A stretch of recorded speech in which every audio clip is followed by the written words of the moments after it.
තෙරුවන් සරණයි.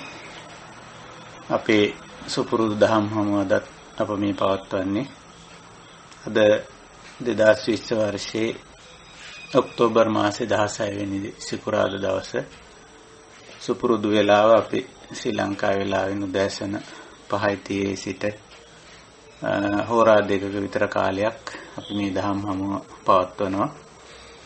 වෙනදා වගේම අපේ සුපුරුදු කල්යාණ මිත්‍ර පිරිස අදත් මේ දහම් හමුවට අන්තර්ජාලය ඔස්සේ ස්කයිප් මාධ්‍යයෙන් සම්බන්ධ වී සිටිනවා.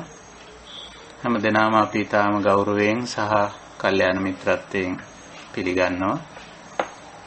පළමුවෙන් අපි සම්බුද්ධ වන්දනාවෙන් අපේ දහම් හමුව ආරම්භ කරමු.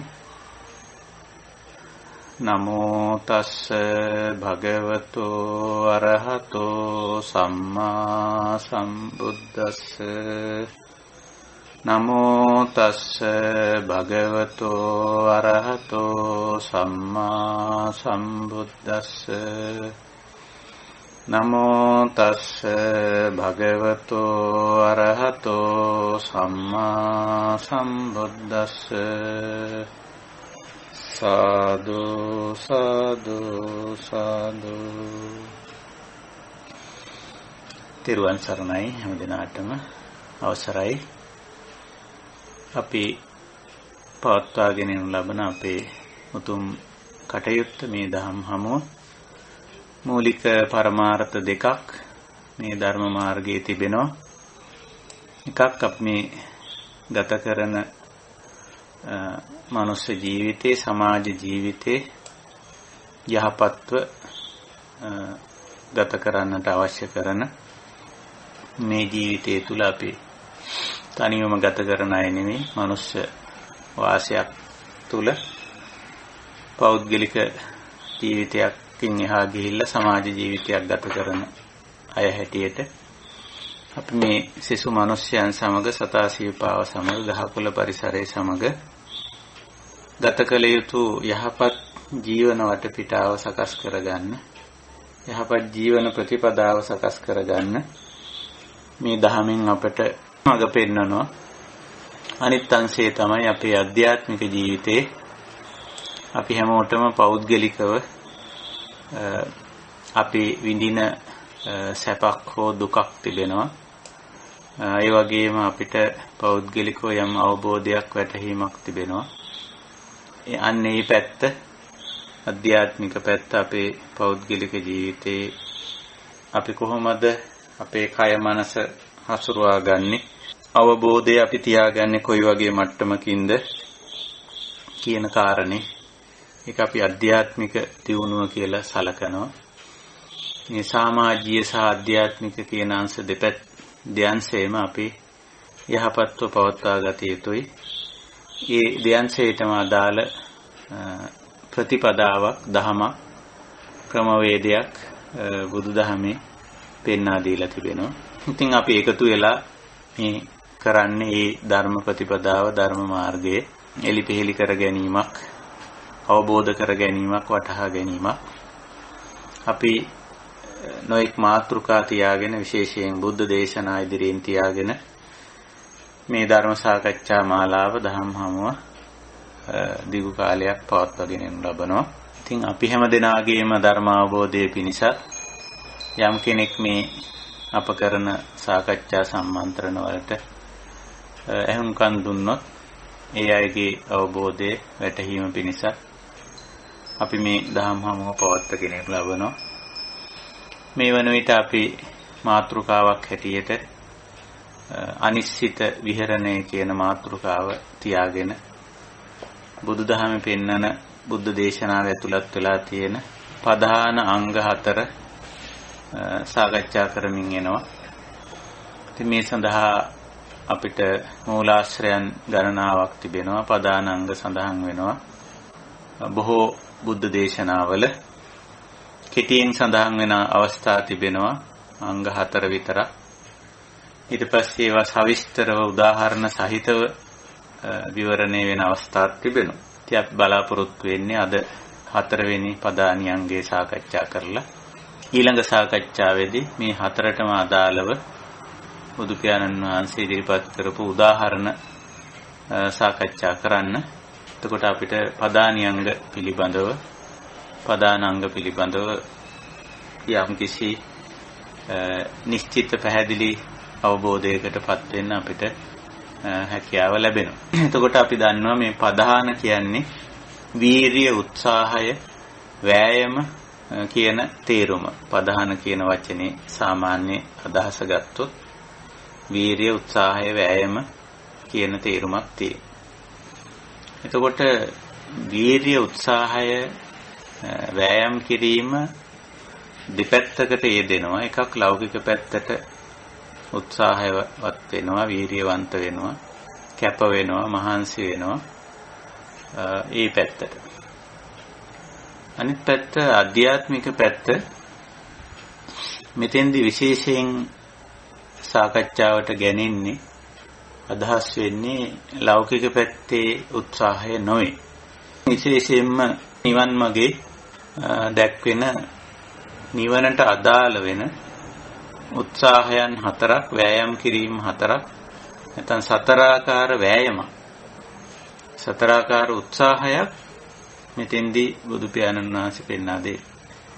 ඉතින් මේක සමහර වෙලාවට අපි ලෞකික පැත්තේ යම් දේවල් සාධනය කර ගැනීමෙහිලා මේ වැර වෑයම උත්සාහ කිරීම හඳුන්වා දෙන අවස්ථා තිබෙනවා.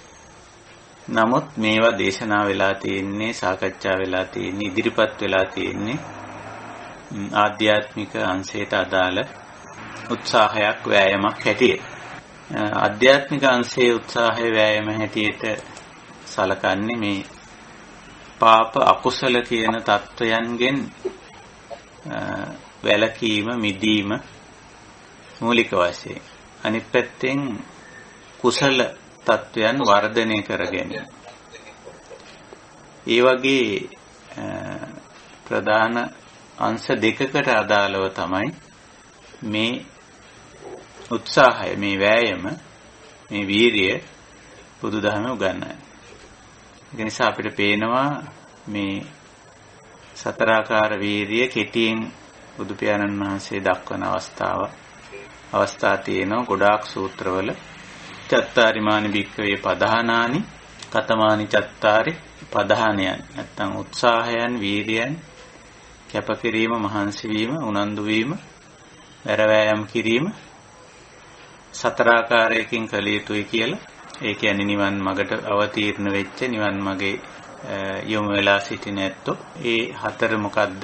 කතමානි චත්තාරි සංවර පදාන, පහාන පදාන, භාවනා පදාන, අනුරක්ඛන පදාන කියලා පදානය, වෑයම, උත්සාහය 4 ආකාරයකින් පෙන්වා දෙනවා. මුලට දක්වන්නේ සංවර පදාන.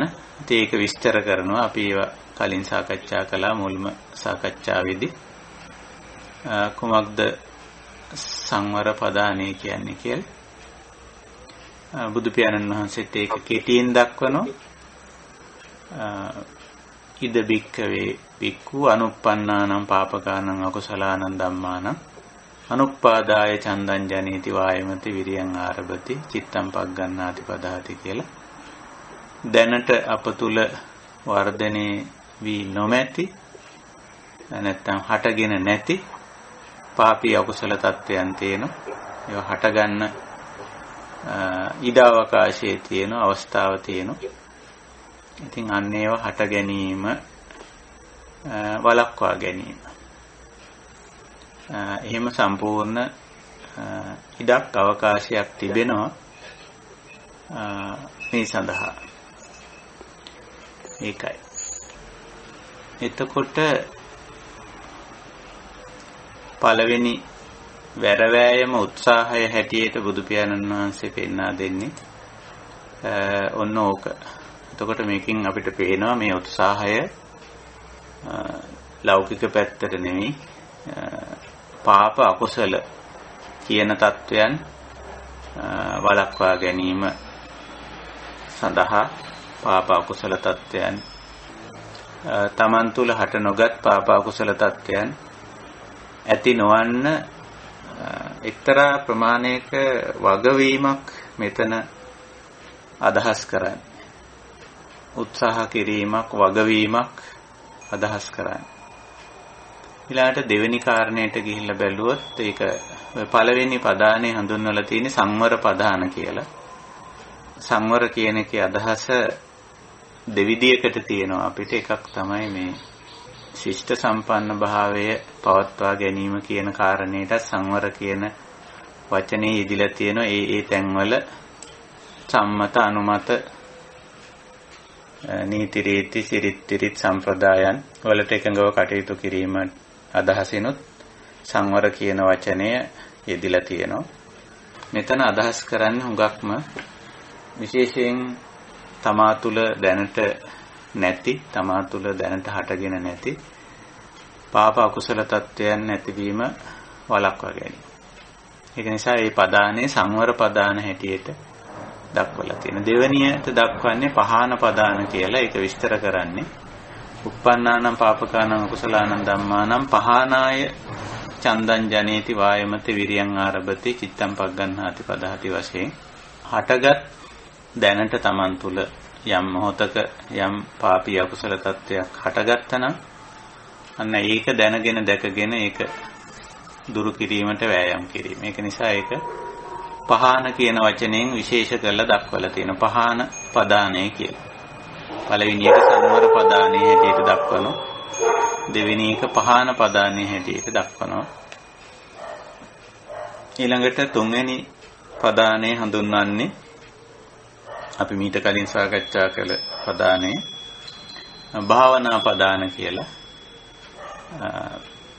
අනුප්පන්නානං කුසලානං ධම්මානං උප්පාදාය චන්දං ජනේති වායමති විරියං ආරභති චිත්තං පග්ගණ්හාති පදහති කියලා.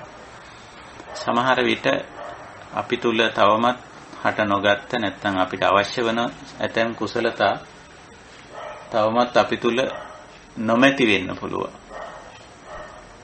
එතකොට අන්න එවැනි කුසලතා ඒ අවස්ථාවල අපි ඊයේ කතා කළා සියලු කුසලතා අපි ළඟ නැහැ. හැබැයි අවශ්‍ය කවර කුසලතාවක් උපද්ද ගන්න උවද උවමනා කරන මූලික කුසලතා දැනටමත් අපි ළඟ තියෙනවා. ඒක තමයි අපි පහුගිය සාකච්ඡාවෙන් කතා කළේ. හැබැයි අපිට සිද්ධ වෙනවා ඒ අවස්ථාවේ අවස්ථානුකූලව අවශ්‍ය කුසලතාවය උපද්ද ගන්න. මේකට අපි කියන්නේ අනුප්පන්න කුසලය කියලා. නෝපන් කුසලය. නෝපන් කුසල් අප්‍රමාණ තියෙනවා. ඒවා අපි දන්නේ මේ අවස්ථාවට මේ මොහොතට අපි කෙසේ අපේ කය හැසිරවිය යුතුද, වචනේ හසුරවා ගත යුතුද, සිතුම් පැතුම් රටාව හසුරවා ගත යුතුද කියලා ඒක කල්තියා කියන්න බෑ. නමුත් ඒ අවස්ථානුකූලව කෙසේද අපි කටයුතු කළ යුත්තේ, කෙසේද හැසිරිය යුත්තේ, කෙසේද කය වචන පවත්වා ගත යුත්තේ කියන එක අපිට තීරණය කරන්න පුළුවන් මූලික හැකියාව දැනට අපිට තියෙනවා. ඒ තමයි මූලික කුසලතා තුන සති ධම්මවිචේ විරිය කියන තුන. සිහිය සහ නුවණ විශේෂයෙන් අපි පවත්වුවොත් අපිට තේරෙනවා මේ මොහොතේ මේ වෙලාවේ මේ අවස්ථාවේ අප කෙසේ කය හසුරවා ගත යුතුද, වචනේ හසුරවා ගත යුතුද, හිත කොයි ආකාරයෙන් පවත්වා ගත යුතුද කියන කාරණේ අපිට ඒ මොහොතේ වැටහෙනවා. එතකොට අන්න ඒ මොහොතේ තමයි මේ කුසලයේ උපද්දන්නේ අපි. ඒකයි අනුප්පන්නානං කුසලානං ධම්මානං උප්පාදාය කියලා කිව්වේ. ඉතින් ඒකෙදි ප්‍රධාන වශයෙන් අපි කතා කළා උපකාරක ධර්මයේ වෙනවා මේ සිහි නුවණ. නැත්නම් අපි සති සම්පජඤ්ඤ කියලා කියන සිහි නුවණ. එතකොට ඔය උත්සාහය, වෑයම, වීරිය අපි ඔය අවස්ථා තුන නැත්නම් ඔය තුන් පැත්ත විමසා බැලුවා. භාවනා පදාන කියලා එක සඳහන් කරන්නේ. අපි අද 4 වෙනි කොටසට අවධානය යොමු කරනවා. හතරවෙනි පදානේ හඳුන්වලා තියෙන්නේ අනුරක්ඛනා පදාන කියලා. ඒක කෙටියෙන් විස්තර කරනවා. uppannānaṁ කුසලානං ධම්මානං තිතියා අසම්මෝසාය බිය්‍යෝ භාවාය වේපුල්ලාය භාවනාය පාරිපූර්ය චන්දං ජනේති වායමති විරියං ආරභති චිත්තං පග්ගණ්ණාති පදහති කියලා. එතන ටිකක් වැඩිපුර විස්තරයක් වගේ කොටසක් සඳහන් වෙනවා. uppannānaṁ කුසලානං ධම්මානං. දැනටමත් අපි කුසල් දහම් කොටසක් වඩාගෙන උපදවාගෙන අපි සතුව තියෙන. මේ දහම් හමුවේ ඉන්න අපි තම තමා වශයෙන් පෞද්ගලිකව තමන්ගේ ජීවිතයට අවධානය යොමු කළොත් මේ කුසල් කියන ඒවා අපි දැනටම වර්ධනය කරගෙන තිබෙනවා. අපි මේ පින් කුසල් ගැන ටිකක් කතා කරා. මේ කතා කරන්නේ පින් ගැන නෙවෙයි. කුසල් ගැන. එතකොට පින් කරලා තිබීම මෙතෙන්ට අදාළ වෙන්නේ නැහැ. බොහෝ පින් කරලා තියෙන්න පුළුවන්. ඒක මේ කාර්යයට අදාළ වෙන්නේ නැහැ කිසිසේත්ම. මෙතෙන්ට අදාළ වෙන්නේ ඍජුවම කුසල්. මේ බුද්ධ දේශනාවල කුසලයේ ගැන තමයි සඳහන් වෙන්නේ. පින් ගැන බුද්ධ දේශනාවල සඳහන් නොවන තරම්.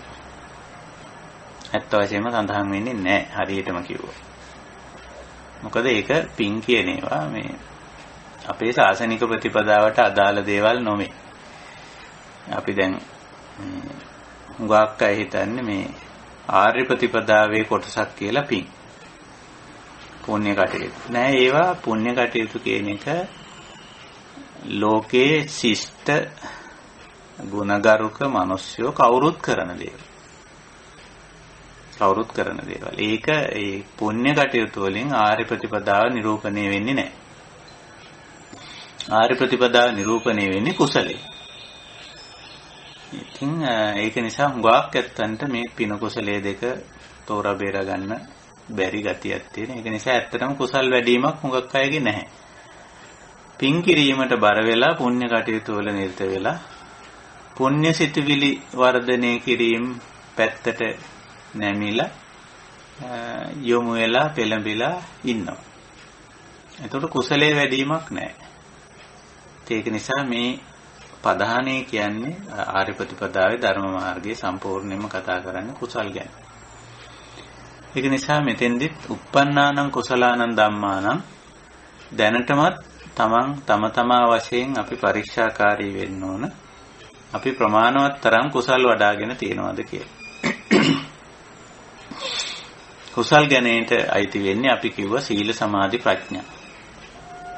සීල කිව්වම ඒකෙන් අදහස් වෙන්නේ අපේ කායික හැසිරීම සහ වචන භාවිතය ප්‍රධාන වශයෙන්. ඊළඟට පුද්ගල සම්බන්ධතා පැවැත්වීම, ද්‍රව්‍ය භාණ්ඩ වස්තු පරිහරණය. සමහර විට එතනින් එහාට ගිහිල්ලා අපි සමාජීය වශයෙන් ගත්තම යම් තනතුරු වගකීම් දරීම් ආදී සිද්ධ කරනවා. අන්න ඒවට අදාළව අපි කොහොමද කය වචන හසුරවන්නේ? තවත් එහාට ගිහිල්ලා මේ ද්‍රව්‍ය භාණ්ඩ වස්තු පරිහරණය කිරීම, ස්ථාන පරිහරණය කිරීම, පරිසරය භාවිතා කිරීම වගේ දේවල් පවා අපි කරනවා. අන්න ඒවට අදාළව අපි කොහොමද අපේ කායික හැසිරීම වචන භාවිතේ කොයි විදියට පවත්වාගෙන යනවද? එතන තමයි සීලය තියෙන්නේ.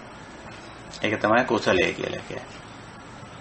ඒදී කායික හැසිරීම වචන භාවිතේ කොතෙක් දුරට නිවැරදි කියන එකටත් අපිට පැහැදිලි මිනුමක් තියෙනවා. න අත්තව්‍යාබාදාය සංවත්තේය න පරව්‍යාබාදාය සංවත්තේය න උභයව්‍යාබාදාය සංවත්තේය.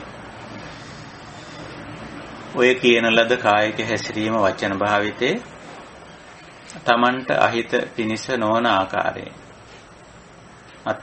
අත්තව්‍යාබාදාය සංවත්තේය කිව්වේ ඒක. ඒ වගේම න පරව්‍යාබාදාය සංවත්තේය අන් අයට අහිත පිනිස ගැටලුකාරී බාධාකාරී නොවන ආකාරයෙන්.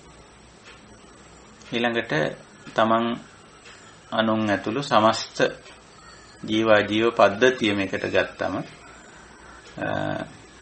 උභය කියලා සලකන. න උභය ව්‍යාබාදාය සංවත්තේ. තමන් අනුන් ඇතුළු සමස්ත ජීව පද්ධතියටම අහිත පිණිස නොපවතින ආකාරයෙන් කටයුතු කිරීම. ඒක ටිකක් අමාරු වැඩක්. පින්කම් කරනවා වගේ ලේසි නෑ කුසලය. කුසලයට ලොකු සතිමත් බවක්, අවබෝධයක් අවශ්‍යයි, වීරියක් අවශ්‍යයි. අපි අපේ කායික හැසිරීම, වචන භාවිතය ඔය දෙක මූලික වශයෙන් පෞද්ගලික ජීවිතයේ, සමාජ ජීවිතයේ තුල පුද්ගල සම්බන්ධතා පැවැත්වීමේදී, ද්‍රව්‍ය භාණ්ඩ වස්තු පරිහරණයේදී, පරිසරය පාවිච්චි කිරීමේදී ඔය කියන මූලික මාන තුනෙන් නැත්තම් මූලික මිමි තුනට ඇතුළත් වෙන විදිහට පවත්වාගෙන යෑම ඊතරම්ම පහසු කාර්යයක් නොවේ. ඕක තමයි සීල කුසලය. ඊළඟට සමාධි කුසලය අපි දන්නවා, අපි කතා කරලා තියෙනවා. නමුත් කෙටියෙන් අපි මතක් කළොත් හිත, හැඟීම්, අපේක්ෂා, ප්‍රාර්ථනා, බලාපොරොත්තු කොයි මට්ටමේ, කොයි ලෙවල් එකේ අපි පවත්වාගෙන යනවද? ඒවා කොතෙක් දුරට Tamanට හිතකර විදිහට Tamanගේ චිත්ත පාරිශුද්ධිය පවතින ආකාරයෙන් ඒවා පවත්වාගෙන යනවද? ඒ වගේම ඒවා කොතෙක් දුරට පාප අකුසල තත්වයෙන් මිදී තියනවද? චිත්තාවේග කොච්චර දුරට පාලනය කරගන්න පුළුවන්ද? සංසුන් කරගන්න පුළුවන්ද? අකුසල චිත්තාවේග කොයිතරම් දුරට බැහැර කරගෙන ජීවිතේ පවත්වාගෙන යන්න පුළුවන්ද? මේ වර්තමාන මොහොතේ පිරිසිදු සිතින් ගත කරන්න පුළුවන්ද? විශේෂයෙන් චිත්තාවේග පාලනය කර ගැනීම. ඒක තමයි හුඟක්ම දුෂ්කර තත්ත්වය හුඟක් අයට. මේ ඇහැට පේන, කනට ඇහෙන, නාසයට, දිවට, කයට දැනෙන, මනසට වැටහෙන දේවල් නිසා නොඑක් සිතිවිලි ඇති වෙනවා. ඒ විතරක් නෙවෙයි, අන් අය කරන කියන දේවල් වල බලපෑමට, සෝබාදහමේ බලපෑමට අපි නිතරම ගොදුරු වෙනවා, යටත් වෙනවා. ඒ වයින් ඇති කරන විවිධාකාරයේ වින්දනීය තත්ත්වයන්, සුඛ, දුක්ඛ ආදී ප්‍රධාන වින්දනීය තත්ත්වයන් දෙක. මේ දෙකට නිතරම භාජන වෙනවා, බඳුන් වෙනවා, ලක් වෙනවා. ඉතින් මේ අවස්ථාව තමයි ප්‍රධාන වශයෙන් මේ චිත්තාවේග මතුවෙන අවස්ථාව. හැඟීම්. ඉතින් මේ හැඟීම්, මේ චිත්තාවේග දැකලා ඒක කොතෙක් දුරට අපිට පාලනය කරගන්න පුළුවන්ද? එම මොහොතේ වර්තමාන මොහොතේ මේ චිත්තාවේගයේ පැන නගින මොහොතේ පාලනය කරගත හැකිද? ඒ චිත්තාවේගයේ තියෙන කුසල අකුසල භාවය අවංකව විනිවිද දැකිය හැකිද? මේවා තමයි මේ සමාධි කුසලයට අයිති දේ. ඒ හැකියාව Taman තුල කොච්චර දුරට තියෙනවද?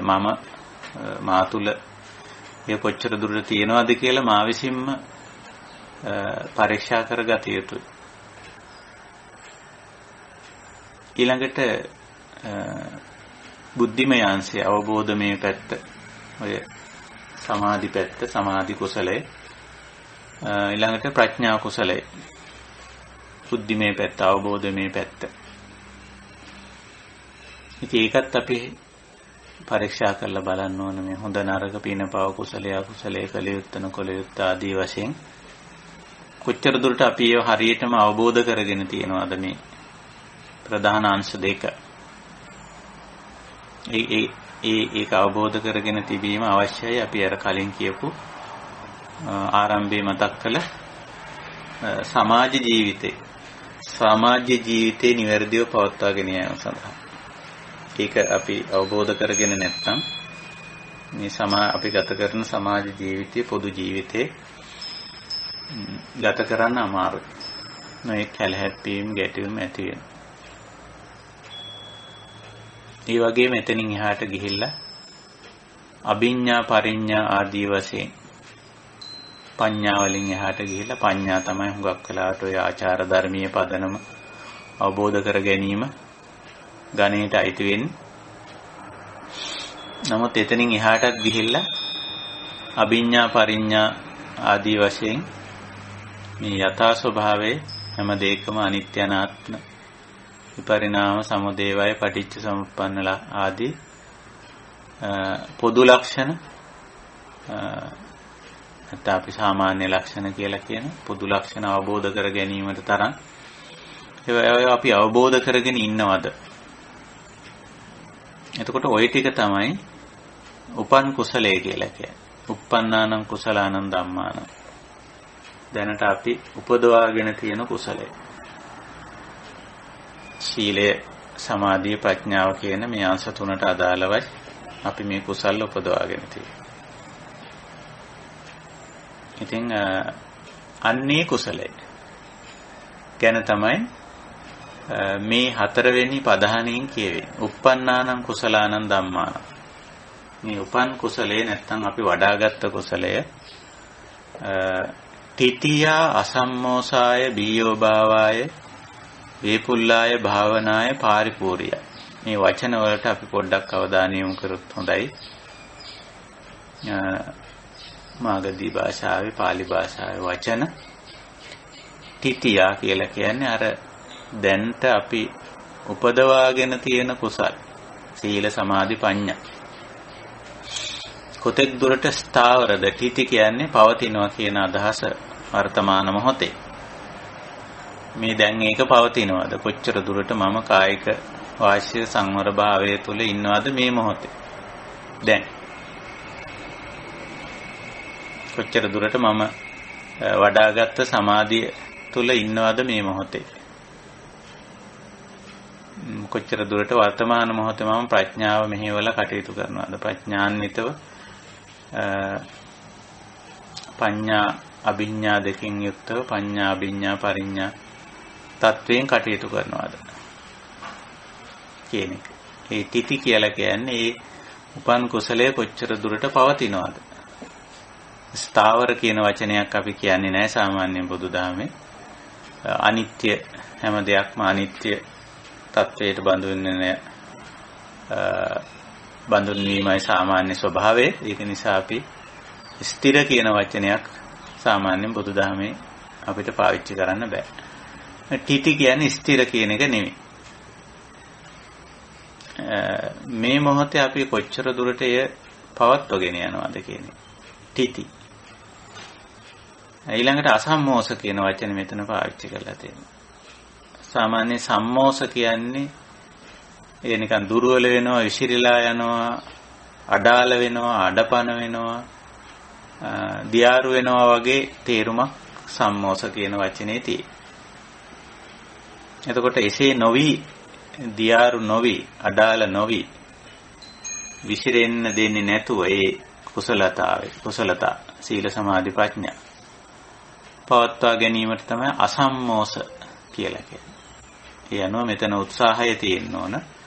අනුරක්ඛනා පදාන කියන්නේ ඒක. අනුරක්ඛනා කියන වචනේ තේරුම රැක ගන්නවා කියන එකනේ. අර ගොඩනගාගත්ත දේ රැක ගන්නවා කියන අදහස. ඉතින් රැක ගැනීමේදී මේක අඩාල වෙන්න දෙන්නේ නැතුව, දියාරු වෙන්න දෙන්නේ නැතුව කටයුතු කිරීම අවශ්‍යයි.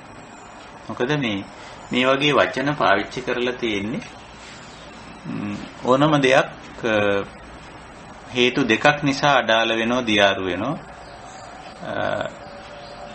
කොහොමද? එකක් තමයි සබාධම අනුව හැම දෙයක්ම ගෙවි යනවා, වැය වෙනවා. වය ධම්මා. ඒ වය ධම්මා කියන තැනට කුසල දහමුත් අයිති. අපි වඩන සියලු කුසල් වැය වෙනවා. ඒවා මේ ස්ථිරව පවතින ඒවා නෙමෙයි කිසිම කුසලයක්. එතකොට අපිට ඒක නිසා සිද්ධ වෙනවා අනුරක්ඛනාව කරන්න. අනුරක්ඛනාව කියන්නේ මේ අපි වඩාගත් කුසලයේ රකින්න. රැක ගන්නවා. නැත්තම් ඒක දියාරු වෙනවා. සම්මෝස වෙනවා. ඒක විසිරීලා යනවා. අඩාල වෙනවා. ඒක සබහා දහමේම තියෙනවා ඕනම ගොඩ නැගුණු දෙයක්, ගොඩ නැගූ දෙයක්, නිර්මාණය කළ දෙයක්, උපදවාගත් දෙයක්, ගෙවා දමන ගතියක්. ඒක සබහා දහමේ ලක්ෂණය. සමුදය ළඟ වය තියෙන. එතකොට යම් කිසි කුසලයක් සමුදය වුණාද ඒ කුසලය වය වෙනවා. එතකොට එහෙමනම් එක්තරා ප්‍රමාණයකට මේ වය එක්ක සටනක් මෙතන තියෙන්නේ. අසම්මෝස කියලා කියන්නේ. ඉතින් කොහොමද ඒක කරන්නේ? අන්න ඒකට තමයි මේ සිහිනුවන වීර්ය තුන නිතරම අපි කතා කරන මූලික කුසලතා තුන අවශ්‍යයි. අපි වඩාගත් කුසලයේ දුර්වල වෙන්න දෙන්නේ නැතුව, අඩාල වෙන්න දෙන්නේ නැතුව, දියාරු වෙන්න දෙන්නේ නැතුව, ගෙවි යන්න දෙන්නේ නැතුව අපි නිතර එක්තරා ප්‍රමාණයකට ඒ ප්‍රතිසංස්කරණය කිරීමක් පවත්වාගෙන යෑමක් කරනවා. මෙනෙහි කිරීමෙන්, මතක් කිරීමෙන්, ඒ තුල යෙදී සිටීමෙන් අපිට පුළුවන්කම ලැබෙනවා ඒ කුසලය දිගටම පවත්වාගෙන. අඩාල නොවි පවත්වාගෙන යෑම තමයි අසම්මෝස කියලා කියන්නේ. අසම්මෝස. එතකොට මේක අඩාල වෙන්න සබහා දහම හේතුකුත් තියෙන. දෙවෙනි කාරණේ තමයි සමාජීය හේතු තියෙන. අපි වඩාගෙන තියෙන කුසල් අඩාල කරන්න, අඩපණ කරන්න, ඒවා දියාරු කරන්න සමාජ හේතුත් බලපාන. සමාජ කියලා කියන්නේ ගහකොල්ල සතා සිව්පාවා නෙමෙයි. අපි සමග ජීවත් වෙන සෙසු මිනිස්යන්ගේ බලපෑම. සමහර විට අපි මේ වඩාගෙන තියෙන කුසලතා අඩාල කරන්න ඒ අනිත් අය උත්සාහ කරනවා. මොකද ලෝකේ අපි දන්නවා සාතිශය බහුතරයක් මිනිස්සු කුසල් වඩාගෙන ඉන්න අය නෙමෙයි. සීල සමාධි ප්‍රඥා වඩාගෙන ඉන්න අය නෙමෙයි. අපේ බෞද්ධ පිරිස ඇතුළෙම උදාහරණයක් ඇටියට බැලුවොත් බොහෝ දෙනෙක්ගේ නැඹුරුතාවයේ පිනට පුණ්‍ය කටයුතු වල. කුසලයේ පැත්තට නැඹුරුතාවයේ ඊටම අඩුයි. එතකොට අපේ බෞද්ධ සමාජය තුල ගත්තත් වැඩි දෙනෙක් නැඹුරු කරන්නේ පිනට. පුණ්‍ය කටයුතු. කුසලයේ වැඩිම අපි වඩාගත් කුසලයේ රැකීම ආරක්ෂා කිරීම පිළිබඳව වාක් වේලාවට අඩුයි. සරල උදාහරණ කිව්වොත් අපි කුසලමය කටයුත්තකයි පුණ්‍ය කටයුත්තකයි දෙක ඉදිරියෙන් තියලා නැත්තම් යෙදිලා තියෙන අවස්ථාවක හොඳට බලන්න බොහෝ දෙනෙක්ගේ නැඹුරුතාවයේ තියෙන පුණ්‍ය කටයුත්ත. ඇයි හේතුව? පුණ්‍ය කියන එකේ අදහස පිනවීම. ඉන්ද්‍රිය පිනවීම. ඒතර ඉන්ද්‍රිය පිනවීමේ කාර්යයට නැඹුරුතාවයේ තියෙන. මේ අපි කතා කරන්නේ අපේ ආර්ය ප්‍රතිපදාවට ආපු අය පිළිබඳව, ආර්ය ශ්‍රාවකයන් තුළ තියෙන తත්වයේ පිළිබඳව. එතනින් පරිබාහිර අය සම්පූර්ණ කාමයේ පැත්තට යමු වෙලා ඉන්ද්‍රිය පිනවීමක් කරනවා. නමුත් ආර්ය ප්‍රතිපදාවට ආපු ඇත්තෝ ඉන්ද්‍රිය පිනවීම කරන්නේ සුබ සාධන වැඩ, හොඳ වැඩ, යහපත් වැඩ කරලා. ඒක වැරදි කියනවා නෙවෙයි. අපි මේ කතා කරන්නේ පිනයි කුසලයයි දෙක සම්බන්ධ කරගෙන. එතකොට අපේ ආර්ය සමාජය තුල උනත් වැඩි නැඹුරුතාවයේ තියෙන්නේ පිනවීම පැත්තට. කුසලයේ වැඩිම, කුසලයේ පවත්වාගෙන යෑම, කුසලයේ වැඩි දියුණු කිරීම පැත්තට තියෙන නැඹුරුතාවය සමාජීය වශයෙන් ගත්තම හුඟක්ම අඩාලයි, අඩපණයි, අඩුයි. එහෙමයි ස්වභාවය. ඒක නිසා මේ කුසලය අසම්මෝස වෙන එක නැත්නම් සම්මෝස වෙන එක වළක්වා ගැනීම. කුසලයේ අසම්මෝස තත්ත්වයේ පවත්වා ගැනීම. උප්පන්නානං කුසලානං ධම්මානං අසම්මෝසාය. දියාරු නොවි, අඩපණ නොවි, අඩාල නොවි පවත්වාගෙන යෑමට සමාජීය පැත්තෙන් ලැබෙන සහයෝගය ඊටම අල්පයි. ඊටම අඩුයි. කවුරුත් කතා කරන්නේ කාමයේ පැත්තට. වැඩි දෙනෙක්, අතිශය බහුතරය දෙනෙක් කතා කරන්නේ කාමයේ පැත්තට. එතකොට කාම සංකල්පනා, ඊට අදාළ වචන, ඊට අදාළ ක්‍රියා වල තමයි සාතිශය බහුතරයක් මිනිස්සු යෙදිලා. හැබැයි ඒගොල්ලෝ එහෙම කියන්නේ නැහැ. මේවා කාම සංකල්පනාය, මේවා කාමී වචනේ, මේවා කාමී ක්‍රියාය, මේ පංචකාමයට අදාළ දේවල් කියලා කියන්නේ. ඒවට අපි පිටකවර දාලා තියෙන වෙන වෙනම. මේවා මේ අවශ්‍යයෙන් කළ යුතු දේවල්, මේවා ජීවිතයට අත්‍යවශ්‍ය දේවල්, මේවා මේ විශේෂයෙන් කෙරෙන්න ඕන අවශ්‍යයි කියලා. ඒවා පංචකාමයේ පසුපස එළවා යෑමක්, හඹා යෑමක් හැටියට සලකන්නේ නැතුව ඌවට නොඑක් පිටකවර දාලා තියෙනවා. උදාහරණ වශයෙන් සංවර්ධනයේ කියන පිටකවරේ දාලා තියෙනවා. කාම තණ්හාවට, කාම තෘෂ්ණාවට එහෙම එකක් දාගෙන තියෙනවා. ඉතින් එහෙම එකක් දාගෙන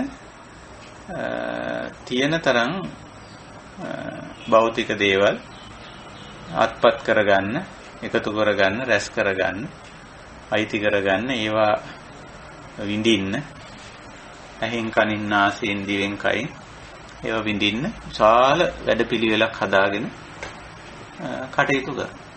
ඉතින් ඒකට වෙන පිටකවරයක් දාලා තියෙන ඒ කරන අවිද්‍යාත්මක මෝඩ වැඩේට සංවර්ධනය කියලා. ඉතින් මොකද වෙන්නේ? ඉවරයක් නැති වෙහෙසක්, ඉවරයක් නැති පරිසර දූෂණයක්, පරිසර හානියක් කරමින් යන. ඉතින් ඒ පැත්තට තමයි සාතිශය බහුතරයක් සමාජයේ උනන්දු.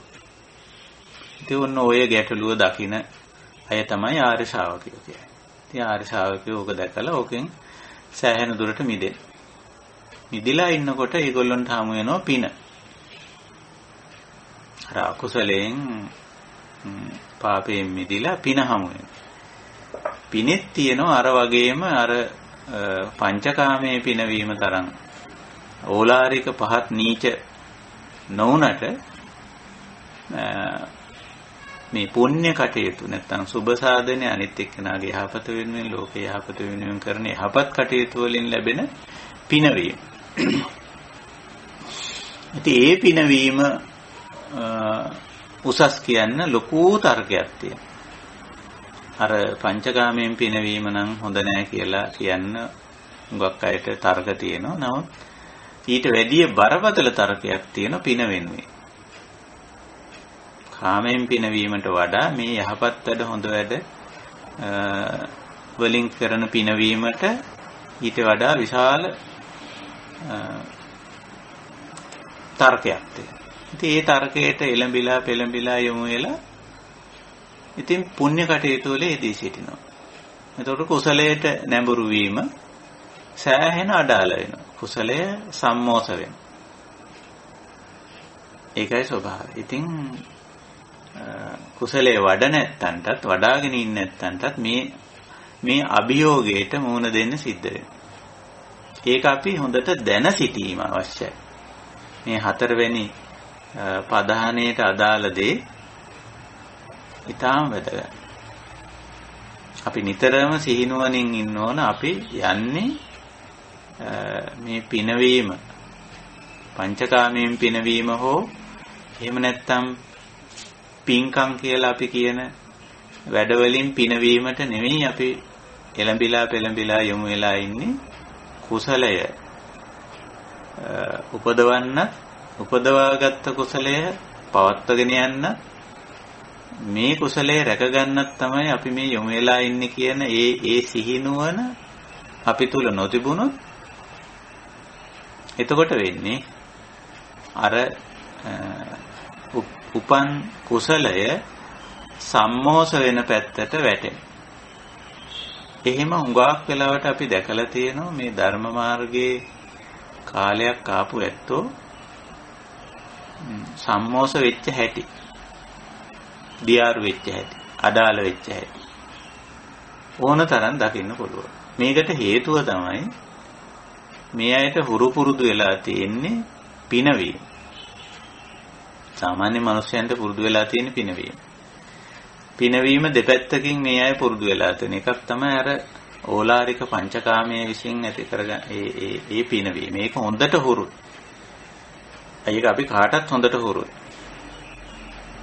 එතකොට ඒකේ තියෙන ඕලාරික ගතිය දැකලා තමයි මේ අපේ දහමේ කියන නැත්තම් දහමෙත් අනුමත වෙලා තියෙන පුණ්‍ය කටයුතු වලට එළඹෙන්නේ පෙළඹෙන්නේ. එතනක් තියෙන ලොකු පිනවීමක්. নানা ආකාර පින්කම් කර කර පිනවා ඉන්නේ. කුසලයට ආපුවාම කුසලයේ පිනවීමක් නැහැ. අන්න ඒක නිසා තමයි කුසලයේ වැඩුවත් ටික දවසකින් කුසලයේ සම්මෝස වෙන්නේ. කුසලයේ අඩාල වෙන්නේ. කුසලයේ දියාරු වෙන්නේ. උපන් කුසලයේ රැක ගන්න බැරි වෙන්නේ. පවත්වා ගන්න බැරි වෙන්නේ. මොකද මේකේ පිනවීමක් නැහැ. පිනවීමක් නැහැ. මේකේ තියෙන්නේ එක්තරා විදිහක අමාරුවෙන් දරා සිටීමක් තියෙන කුසලයේ ලක්ෂණය ඒකයි. ඉතින් ওই අමාරුවෙන් දරා සිටීමේ බුදුහාමුදුරුවෝ පාවිච්චි කර වචනයක් තියෙනවා අනික්කිට දුරෝ කියලා. අත් නොහල වගකීමක් සහිත බව. දුර කියන එකේ සාමාන්‍ය තේරුමත් වගකීම කියන එකනේ. කාර්යභාරය වගකීම වගේ තේරුමක් තියෙන දුර කියන වචනේ. එතකොට මෙතනත් ඒ වචනේ බුදුරජාණන් වහන්සේ පාවිච්චි කරලා තියෙනවා අනික්කිට දුරෝ කියලා. මේ කුසලය තුල ඉන්න එක්කෙනාගේ ලක්ෂණය ඒක. අපි හැමද කියලා බලන්න ඕනේ. මේ සාකච්ඡාව කරන්නේ වෙනත් අය ගැන කතා කරන්නේ නෙවෙයි. අපි ගැන අවධානය යොමු කරගන්නයි මේ සාකච්ඡාව කරන්නේ. එතකොට අනික්කිට දුරෝ මේ වඩාගත් කුසලතා අත නැර අත් නොහැර පවත්වාගෙන යනවා. ඒකට ලොකු සිහිනුවණක් වීරියක් අවශ්‍ය වෙනවා. ඉතින් ඒක දුෂ්කරයි. එතන නෑ පිනවීම. ඉන්ද්‍රිය පිනවීමක් නෑ. එක්තරා ප්‍රමාණයකට මුලදී තියෙන කුසලයේ වෙහෙස කරගතිය. ආරම්භයේදී. ආරම්භක කාලය තුල එක්තරා වෙහෙස කරගතියක් තියෙනවා. ඒ කියන්නේ කායික හැසිරීම වචන භාවිතය සීලය සමාදන් වෙලා ශික්ෂා පදවලට නැඹුරු වෙලා ශික්ෂා පදවලට වාංගු වෙලා ඒ විදිහට මේ සංවර භාවය කායික වාචික සංවර භාවය වර්තමාන මොහොතේ පවත්වාගෙන යන්න ලොකු වීරියක් කරනවා. අපි දන්නෝනේ සීලේ රැකීම කියන එක උනත් හුඟක් අය දාලා තියෙන්නේ මේ ආවට ගියාට කරන්නනේ. ඒ හැමතිස්සෙම හැම මොහොතෙම ඒක කරනවායි කියන එකක් බොහෝ වෙලාවට නැහැනේ. දැන් ඔය අපි එතෙන් දින දාගෙන එතෙන් වෙලාවල් දාගෙන සිල් රකින්නේ. දැන් ඒවයි තියෙන්නේ අන්න අර ලක්ෂණය. අර දියාරු සම්මෝස ලක්ෂණේ තියෙන්නේ. ඉතින් එහෙම බෑ මේ කියන හතරවෙනි පදහණය තුල උත්සාහයේ වීර්යයේ කැපවීමේ හතරවෙනි අංශය තුල එහෙම බෑ. හැම මොහොතකම වර්තමාන හැම මොහොතෙම මේ කායික සංවරයේ වචන භාවිතයේ සංවරයේ පැවතිය යුතුයි. ඒකට මේ දිනයක් වෙලාවක් තැනක් අදාළ නැහැ. කවදත් කොතනත් කොයි මොහොතේ කොයි කාර්යයට අදාළවත් අපේ මේ සංවර භාවය පවත්වා ගන්න. එතකොට එතන තියෙනවා යම් කිසි දුෂ්කරතාවයක්. එතන මේ පිනවීමක් නැහැ මූලික වශයෙන්. ඉතින් ඔන්න ඔය කුසලයේ පිනවීමක් නැති ගතිය මේ සම්මෝස වෙන්න හේතුවක් වෙනවා. දියාරු වෙන්න, දුබල වෙන්න, අඩාල වෙන්න. ඔය මම පෙන්නන්නේ මේවා අපි දැනගෙන තියෙන්න ඕනේ. ඇයි උපන් කුසලය රැකගන්න බොහෝ දෙනාට බැරි වෙන්නේ. සමහර අය කොච්චර මේකෙන් ආපස්සට ගියාද කිව්වොත් ආපහු මිත්‍යා දෘෂ්ටි වලට පවා ගියපු ඇත්තෝ අපි දන්නවා. මේ කාලයක් පව් අකුසල් වලින් මිදිලා ඉඳලා පැයවතාවකාලික හොඳ අවබෝධයෙන් කරපු වැඩ වෙන්න බෑ ඒවා. පින් පුණ්‍ය කටයුතු වලදීලා ටිකක් මේ බණ දහම් කුසල් වඩන කටයුත්තටත් ඇවිල්ලා ඉතින් ඔන්න අර බලාපොරොත්තු වුණේ ලොකු දෙයක් කියලා කියන්නේ ওই ලොකු පිනවීමක් තමයි බලාපොරොත්තු වෙන් ඉන්නේ. ධර්ම මාර්ගයට එන්නේ. එහෙම පිනවීමක් මේකේ නෑ. ඉතින් ඇවිල්ලා බලපුවාම මහා නිකන් බලාපොරොත්තු කඩවීමක් වගේ එකක් තමයි හුඟ දෙනකොට ලැබෙන්නේ. ඇයි? බලාපොරොත්තුව තියෙන්නේ අර පංචකාමයෙන් පිනවපු පිනවීම ඊළඟට පුණ්‍ය කටයුතු වලින් පිනවපු පිනවීමටත් වඩා පිනවීමක් මේ කුසල් මාර්ගයේ ඇති කියලා තමයි හිතන්නේ. එහෙම එකක් මේකේ නෑ. ඉතින් එහෙම එන පුද්ගලයාට බලාපොරොත්තු කඩවීමක් වෙනවා. ඉතින් ආපහු හැරෙනවා. ඒකයි ස්වභාවය. දැන් අපි උදාහරණයකට හැටියට කියන්න පුළුවන් අපේ පැවිදි සමාජය. අපි පැවිදි සමාජයේ දැන් මමත් ලොකු දීර්ඝ කාලයක් පැවිදි ජීවිතයක් ගත කරන කෙනෙක්. සමහර විට පැවිද්දට එන සමහර ඇත්තෝ කුඩා කාලේ පැවිදි ජීවිතේට එන දරුවන්ට නම් එහෙම අදහසක් නැහැ. අපිට එහෙම අදහසක් තිබ්බේ නැහැ පුංචි කාලේ. නමුත් සමහර අය පැවිදි ජීවිතේට එනවා අර ගිහි ජීවිතයේ තිබිච්ච දුක්ඛ දෝමනස්ස ප්‍රශ්න ගැටලු මේ වයින් පලා යාමක් ඇති වෙයි. ඉතින් ඇවිල්ලා බලපුවහම මේකෙත් මේ කුසලයේ වඩාගත්තේ නැති ඇත්තන්ට මේක ඇතුළේදී හම්බෙන්නේ ඒවම තමයි. ස්වરૂපේ ඒකේ හැඩේ වෙනස් විතරයි. පැවිදි ජීවිතය තුළ හුඟක් අය හිතාගෙන ඉන්නේ මේ හරිම සහනෙන් මේ මොකක්වත් ප්‍රශ්නයක් නැහැ කියලා නෑ. ඒ දුක්ඛ දෝමනස, ඒ පංචේන්ද්‍රිය, ඒ මනස එහෙමම තියෙනවා. පැවිද්දටත් එයාටත් රූප, ශබ්ද, ගන්ධ, රස, ස්පර්ශ මුණ ගැහෙන ඉන්ද්‍රියයන්ට මනසට වැටහෙනවා. ඉතින් ආතන වෙන දේවල් ටිකම තමයි වෙන්නේ. ඉතින් මේක අවබෝධ කරගත්තේ නැති එක්කෙනාට කියන අයියෝ මෙතනක් තියෙන්නේ ඒකමනේ.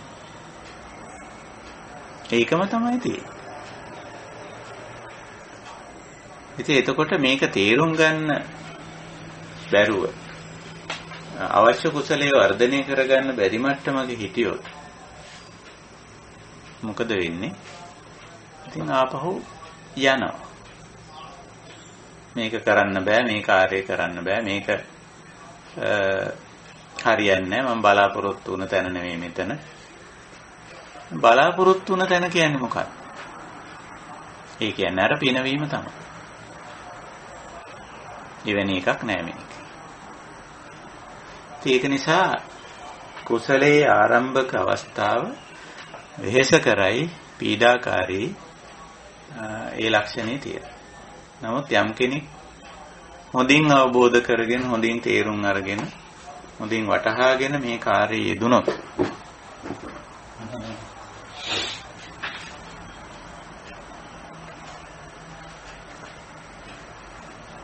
ක්‍රමයෙන් ඒතනත්ත පරිණත භාවයකටපත් වෙනවා. එතන කුසලයේ තුල තියෙන්නේ පිනවීමක් නෙවෙයි, කිසියම් ආකාරයක කුසලතාවයක් පවත්වා ගැනීම. වර්ධනය කරගෙන පවත්වාගෙන යනවා. ඒක අනුප්පන්නානං කුසලානං ධම්මානං උප්පාද උප්පන්නානං කුසලානං ධම්මානං තිතිය. ඔය දෙක තමයි කුසලයේ තියෙන්නේ කියලා. නූපන් කුසලතා උපදවා ගැනීමකුත් උපන් කුසලතා වැරවෑමෙන් පවත්වාගෙන යෑමකුත් මූලික වශයෙන් තියෙන්නේ කියලා. ඉතින් ඒක දුෂ්කර වැඩක්. ඒක අමාරු වැඩක්. හැබැයි ඉතින් සාමාන්‍ය ඥානයක් තියෙන කෙනෙකුට වුණත් ඕක තේරෙනවා. ඕක ලෞකික පැත්තෙන් වුණත් කෙනෙකුට බැලුවොත් තේරෙනවා. දැන් ලෞකික ජීවිතවල අපි යම් යම් දේවල් අපිට නැති ජීවිතයට අවශ්‍ය නැති දේවල් අපි උපයාස අපයා ගන්නවනේ. ධන දාන්‍ය වස්තුව, ඉඩ කඩන් යාන වාහන, ගෙවල් දොරවල්. ඔය වගේ භෞතික දේවල්. ඊළඟට පුද්ගල සම්බන්ධතා, අත්‍යවශ්‍ය පුද්ගල සම්බන්ධතා අපි උපයාස අපයා ගන්න. ස්වාමි පුරුෂයෙක් භාර්යාවක් කිට්ටු කරගන්න. යාළු මිත්‍රයෝ හදාගන්න. නොඑක් සමාජ සම්බන්ධතා ගොඩනගා ගන්න. එතකොට ඒවා අර ජීවිතේට නැති වුමනාකම් ඇති කරගත්තා වගේ. ඇති කරගත්තා විතරක් නෙමෙයි ඔවා පවත්වාගෙන යන්න කොච්චර මහන්සි වෙන්න ඕනද කියලා බලන්න. උදාහරණයක් ඇටියට යම් සම්බන්ධතාවයක් ගොඩනගා ගත්තා කියන්නේ. සරලම වශයෙන් ස්වාමි පුරුෂ භාර්යා සම්බන්ධතාවය. නැත්නම් කිසියම් මිත්‍ර සම්බන්ධතාවයක්. ඒක එතන ඉඳලා මේ තිතිය අසම්මෝසාය බියෝභාවය වේපුල්ලාය ඔය වචන වලින් කියන දේ ඔය ලෞකික දේවල් වලටත් අදාළයි. ඒක පවත්වාගෙන යන්න. ඒක අඩාල නොවි පවත්වාගෙන යන්න. ඒක වැඩි දියුණු කරගන්න කොච්චර මහන්සි වෙන්න ඕනද බලන්න. කොච්චර කැප වෙන්න ඕනද කියලා. එහෙනම් ඔය ලෞකික පැත්තෙත් ඔය වෙහෙස කරගතිය තියෙනවා. ආධ්‍යාත්මික පැත්තට ආවම මේ වඩාගත් සීලය, මේ වඩාගත් සමාධිය, මේ වඩාගත් ප්‍රඥාව අඩාල නොවි, දියාරු නොවි, විසිරෙන්න නොදී පවත්වා ගැනීමට ඊටත් වැඩි ප්‍රයත්නයක් දරන්න වෙනවා. මොකද හේතුව දැන් ලෞකික පැත්තේ වැඩ කටයුතු වලදී මේවා අඩාල වෙනකොට උනන්දු කරවන්න අය ගොඩක් අය. නේ? දැන් අපේ කායික සෞඛ්‍යය පිරිහීගෙන එනකොට ඒවට උදව් කරන්න අය ගොඩක් ඉන්නේ. ඉස්පිරිතාල රෝහල් තියෙනවා, වෛද්‍යවරු ඉන්නවා. නේ? ගොඩක් දේවල්. අපි ආර්ථික වශයෙන් පිරිනකොට ඒවටත් උදව් උපකාර කරන නොයේ මාර්ග, නොයේ ක්‍රම, නොයේ ආර්ථික ක්‍රමවේද, ආර්ථික විද්‍යාව පිළිබඳ දෙපාර්තමේන්තු අමාත්‍යංශ දාලා ඉව්වට ක්‍රමවේද හරි ගස්සලා ආර්ථික වශයෙන් පවතින තත්ත්වය අඩාල වෙන්න නොයේ වැඩ කරනවා. සෞඛ්‍ය පිරිනකොට සෞඛ්‍ය රැක ගන්න නොයේ පොදු වැඩසටහන් තියෙනවනේ. උනාට බලන්න සීලය පිරිනකොට යම් තැනැත්තෙකුගේ සීලය පිරිනකොට, සමාධිය පිරිනකොට, ප්‍රඥා පිරිනකොට ඕවා වැඩි දියුණු කරන්න කොහෙද දෙපාර්තමේන්තු තියෙන්නේ, අමාත්‍යාංශ තියෙන්නේ? ඒ සඳහා ප්‍රෝග්‍රෑම් කොහෙද තියෙන්නේ, ප්‍රොජෙක්ට් කොහෙද තියෙන්නේ, ව්‍යාපෘති කොහෙද තියෙන්නේ? එහෙම නැහැ. ඒක නිසා මේ වැඩේ අමාරුයි. uppannānaṁ කුසලානං ධම්මානං අපි ඇති කරගත්ත කුසල් දහම් තිතියා පවත්තන්න අසම්මෝසාය දියාරු නොවි තියාගන්න, දුර්වල නොවි, අඩාල නොවි පවත්වාගෙන යන්නේ හරිම දුෂ්කර වැඩක්. ඇයි ඒක පෞද්ගලිකව තමා විසින් තමා පමණක් තමාගේම වැරවැයීමෙන් කළ යුත්තක්. අපි සාමාන්‍යයෙන් කල්යාණ මිත්‍ර සමාජයක් තුළ අනිත් එක්කෙනාගෙන් මේකට මඟ පෙන්වීමක් ලැබෙන එක ඇත්ත. කල්යාණ මිත්‍ර සමාජයක් තුළ විතරයි ඒක. සාමාන්‍ය සමාජය තුළ එහෙම එකක් ලැබෙන්නේ නැහැ. එහෙම දෙයක් දන්නෙත් නැහැ සාමාන්‍ය සමාජය තුළ. කල්යාණ මිත්‍ර සමාජයක් තුළ ඒක දන්නවා, ඒකට උදව් කිරීමක් තියෙනවා. එහෙම තියෙනවා. නමුත් ඒ දන්න අනිත් එක්කෙනා දැනගෙන හිටියත් අනිත් එක්කෙනා මේකට උදව් කරුවොත් මේ උපන් කුසලය තමා තුළ තියෙන දැනට තියෙන සීලය, සමාධිය, ප්‍රඥාව හැක ගැනීම තමා විසින්ම කළ යුතු දෙයක්. ඒක නිසා මේ කටයුත්ත දුෂ්කරයි. අමාරු වැඩ. අර පංචකාමයෙන් හෝ පින්කම් වලින් හෝ ලැබෙන පිනවීම මෙතන කොහෙත්ම නැහැ. කොහෙත්ම නැහැ. මොකද හේතු දෙකක් මෙතෙන්ට එනකොට අර දෙකම අතහරින්නත් වෙනවනේ. අතහැරපු ගමන් මේ දෙකේම තියෙන පිනවීම නැති වෙනවා. පංචකාමයේ නෙක්ඛම්මයට එනවනේ අපි. කාමයේ සුමිත්‍යාචාරා වේරමණී වෙලා ඊට පස්සේ නෙක්ඛම්මයට. නෙක්ඛම්මයට ආපු ගමන් කාමයෙන් ලැබෙන පිනවීම නැති වෙනවා. ඔන්න එතකොට තමයි ඔය නොඑක් විදිහේ මේ මානසික පීඩාකාරී තත්ත්වයන් නැති වෙන්නේ. මේ ධර්ම මාර්ගයේන ඔයත් සමාජයට දැකලා ඇති. ධර්ම මාර්ගයේ ඉදිරියට නැත්තන්ට නොඑක් විදිහේ මානසික පීඩාය.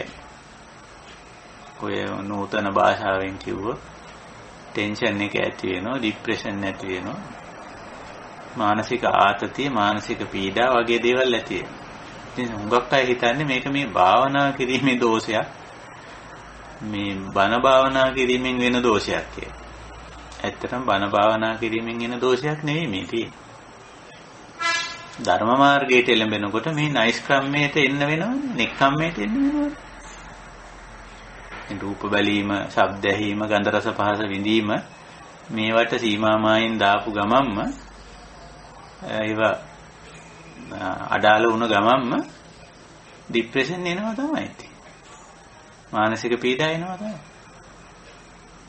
ඒක තමයි ස්වභාවය. ඒක මේ ධර්ම මාර්ගයේ ප්‍රශ්නයක්, ධර්මයේ දෝෂයක් නෙවෙයි. ඒක එක්තරා හේතුඵලද. ඒක අවබෝධ කරගෙන ඉන්න එක්කෙනාට ගැටලුවක් නැහැ. ඒක නිසා ඒ පිනවීම එතනින්ද කැපිලා යනවා. දැන් කාමයෙන් කරන පිනවීම එතන නැහැ. ඉතින් පුරුද්ද තියෙන්නේ ඒකනේ. පුරුද්ද තියෙන්නේ කාමයෙන් පිනවල. ඉතින් කාමයෙන් කරන පිනවීම නැති තැන අර මානසිකව ඇති වෙන අර පීඩාකාරී ගති, වෙහෙසකර ගති එනවා. ඒක හරියට නිකන් උදාහරණයකින් කිව්වොත් අර මත්ද්‍රව්‍ය දිග කාලයක් පාවිච්චි කරලා මොකක් හරි හේතුවක් නිසා මත්ද්‍රව්‍ය එක සැරේට නතර කරායින් පස්සේ ඊට අදාළ එක්තරා නිකන් වෙහෙසකර ගතියක් පුද්ගලයන්ට එනවා. ඒකට සික් එක කියලා කියනවා. කුඩු සික් එක, ආරක්කු සික් එක මොනවා හරි කියලා එකක් එනවා. ඉතින් ওই භාවනා ධර්ම මාර්ගයට එන ඇත්තන්ට පංචකාම සික් එක එනවා. ඇයි? දැන් මේක විඳින්න විදිහක් නැහැ. මේක මේ ඇයි නෙක්ඛම්මයට එන්න ඕනේ මේ මාර්ගයේදී එන්න එපා. එන්න අවශ්‍යයි. මාර්ගය එහෙමයි. ඉතින් එතන පිනවීම නැති වෙනවා. ඉතින් ඔන්න හිතාගෙන ආවේ අර පංචකාමයටත් වැඩිය හොඳ පිනවීමක් මෙතන ඇති කියලා. ඉතින් ඕක ඩිංගක් දෙන්න තමයි ඔය පින්කම් කියලා දේවල් ටිකක් බුදුදහමේ හඳුන්වලා දීලා තියෙනවා. එතකොට මොකද වෙන්නේ? පින්කම් වලට ඇබ්බැහි වෙනවා.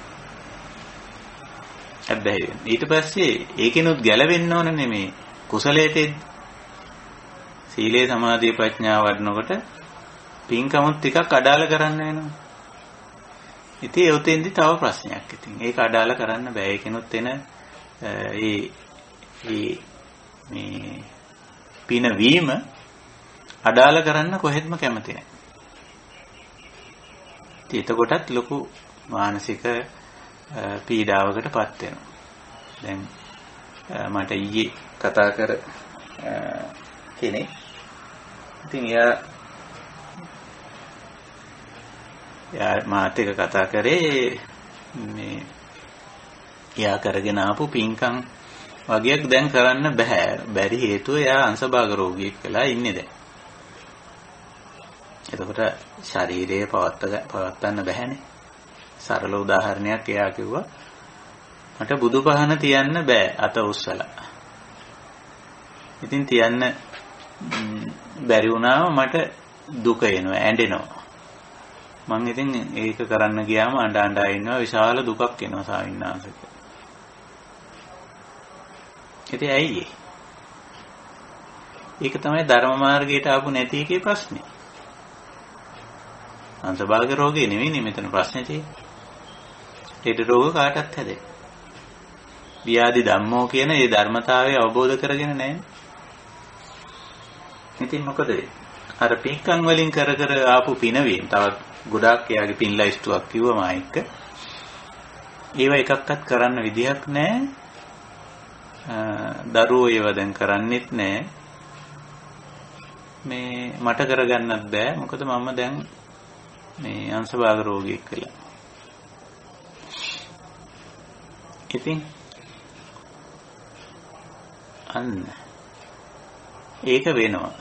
ජරා ව්‍යාධි මරණ ධර්මතා හැටියට අවබෝධ කරගන්න තරම් ගැඹුරු ඥානයක්, ගැඹුරු ප්‍රත්‍යක්ෂයක් ඇති කරගෙන නැති තත්ත්වයේ තුල මොකද්ද වෙන්නේ? ඉතින් අරක තමයි වෙන්නේ. ඉතින් ඔතෙන්ට හරි ලේසියෙන් මිත්‍යා දෘෂ්ටියකට ඇතුල් වෙන්න හරි ලේසියි. කවුරු හරි ඇවිල්ලා කිව්වොත් ඕකට මේ බුදුදහමෙන් උත්තර නැහැ. අපේ දහමේ උත්තරයක් තියෙන. ඒකට එන්නකෝ. අපි ඕකට මේ ශාන්ති කර්මයක් කරන්න, පූජාවක් කරන්න, යාඥාවක් කරන්න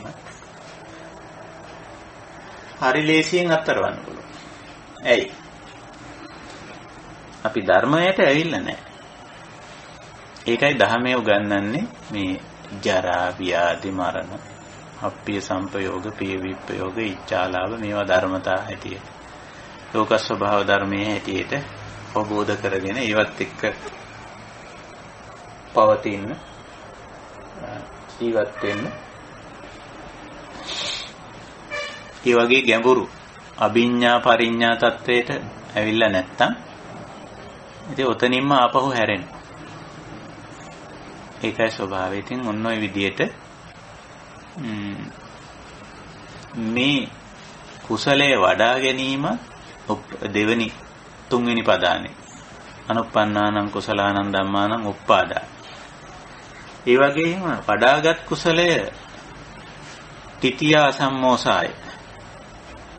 පවත්වා ගැනීමටත් අඩාල නොවීමට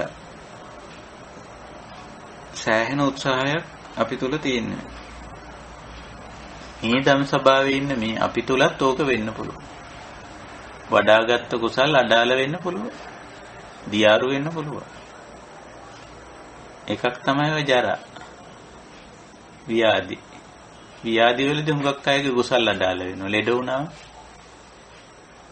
හුඟක් අය හිතන්නේ ලෙඩ නොවිය යුතුයි කියලා. ලෙඩ වෙන්න බෑ. ලෙඩ වෙන්න බෑ. මම මෙච්චර පින්කම් කරලා තියෙනවා. මම මෙච්චර මේ යහපත් වැඩ කරලා තියෙනවා. මේ දේවල් කරලා තියෙනවා. සෞඛ්‍ය වෙනුවෙන් මම මේ දේවල් කරලා තියෙනවා. ඒක නිසා ලෙඩ වෙන්න බෑ කියලා හිතන්නේ. ඉතින් ඒක මේ හිතන එහෙම හිතාගෙන ඉන්නවා නම් එහෙනම් ඉතින් සම්මා දිට්ඨියටවත් ඇවිල්ලා නැහැ. කවුරු හරි හිතාගෙන ඉන්නවා නම් මේ ලෙඩ වෙන්න බෑ. එහෙම නැත්නම් මැරෙන්න බෑ අකාලේ.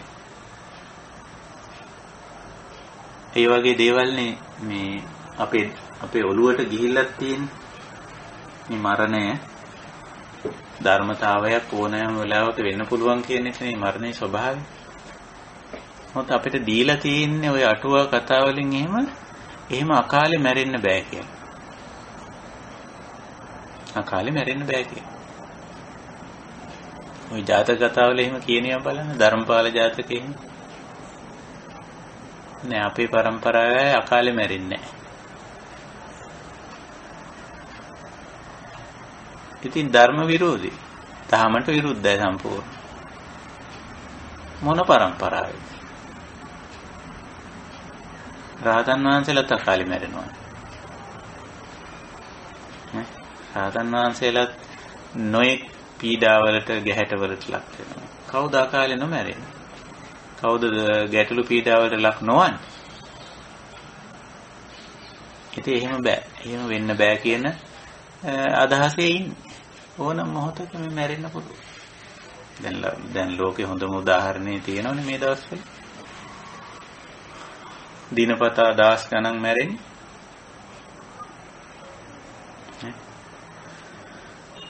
ඉතින් අන්නේ ඒකයි.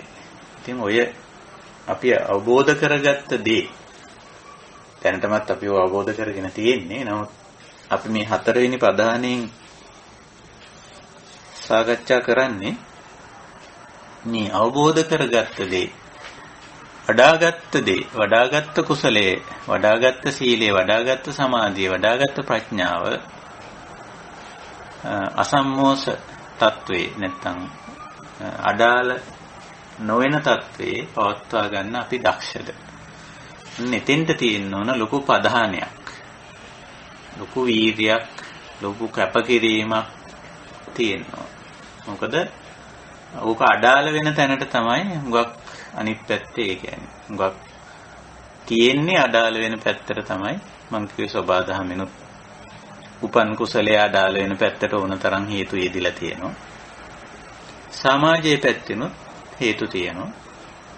තමන්ගේ පෞද්ගලික ජීවිතේ පැත්තෙනුත් හේතු තියෙන්න පුළුවන්. ඒ සියලු හේතු යටපත් කරගන්න. පරාජය කිරීම ප්‍රධානය කියන්නේ. ප්‍රධානය කිරීමේ ප්‍රධාන කියන වචනේ තියෙන එක්තරා සටනක් වගේ අදහසක් තියෙනවා. සටන් කිරීමේ අදහසක් වගේ එකක් තියෙනවා ප්‍රධාන කියලා.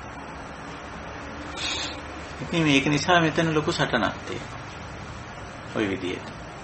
ඔය අසම්මෝස කියන වචනය ගැන මම ඩිංගක් කතා කළේ.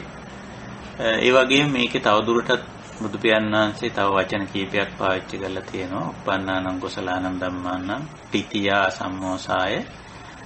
ඊළඟට තියෙන්නේ බිහියෝ භාවාය වේපුල්ලාය භාවනාය පාරිපූර්ණා කියන වචන හතරක් තවදුරටත් යෙදিলা තියෙනවා. බිහියෝ භාවාය කියන්නේ වැඩි දියුණු කිරීම.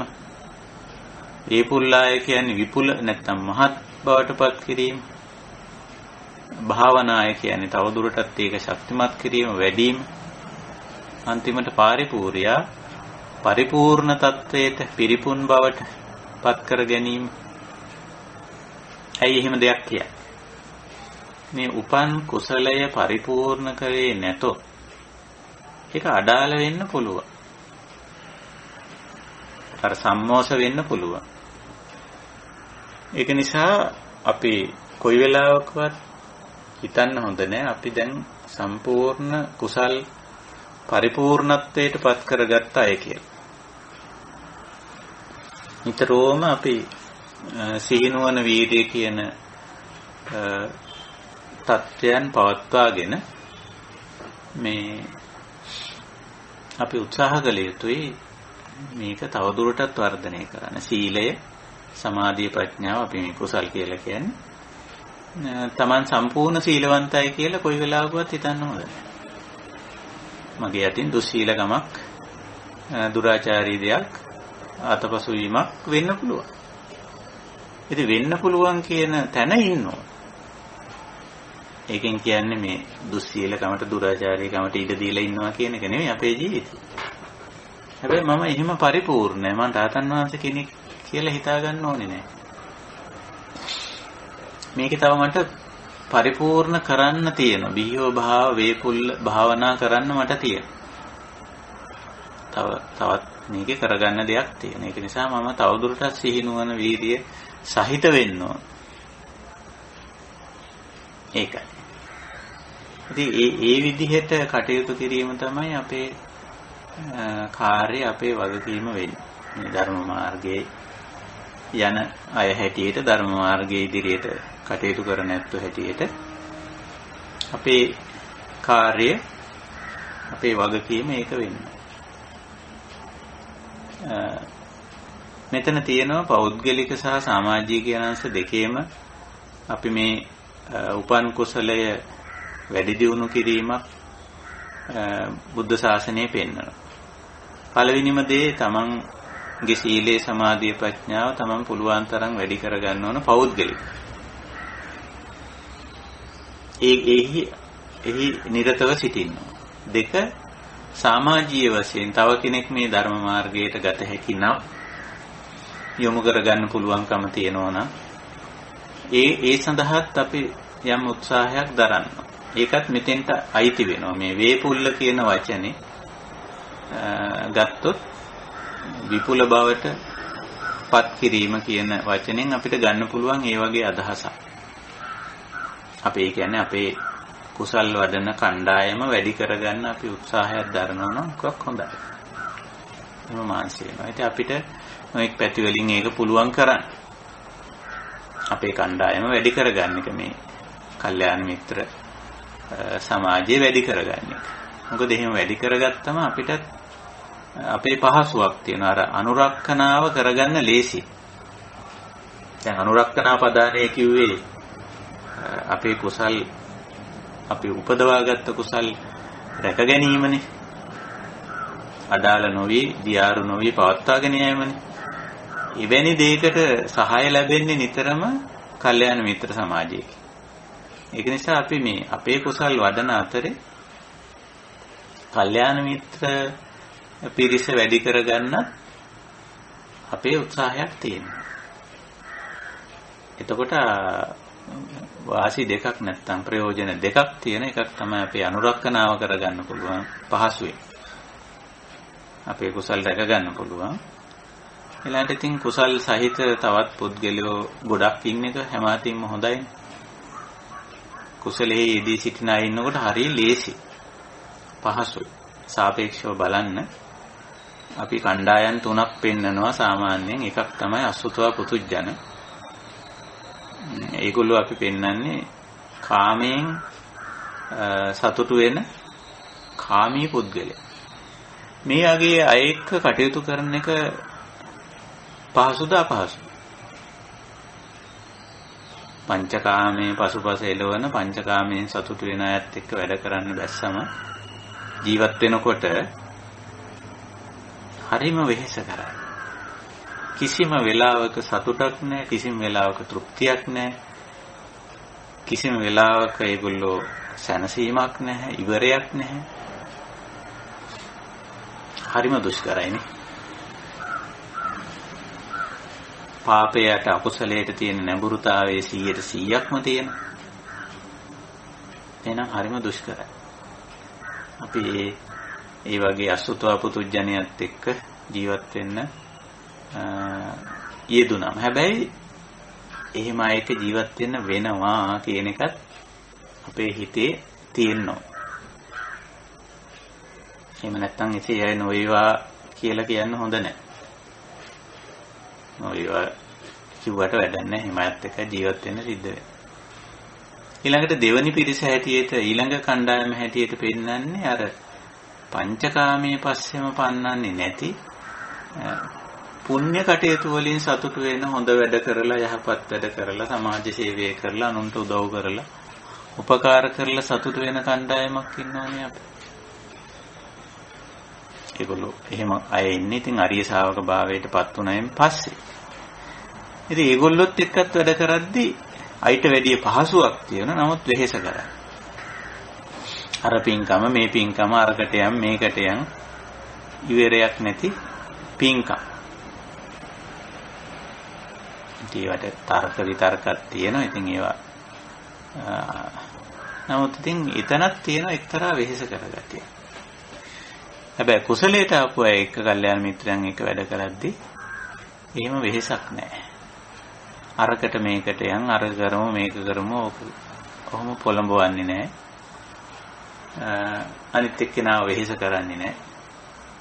බොහොම නොබැඳි සම්බන්ධතාවයක් සහිතව කල්යාණ මිත්‍රයන් ජීවත් වෙනවා.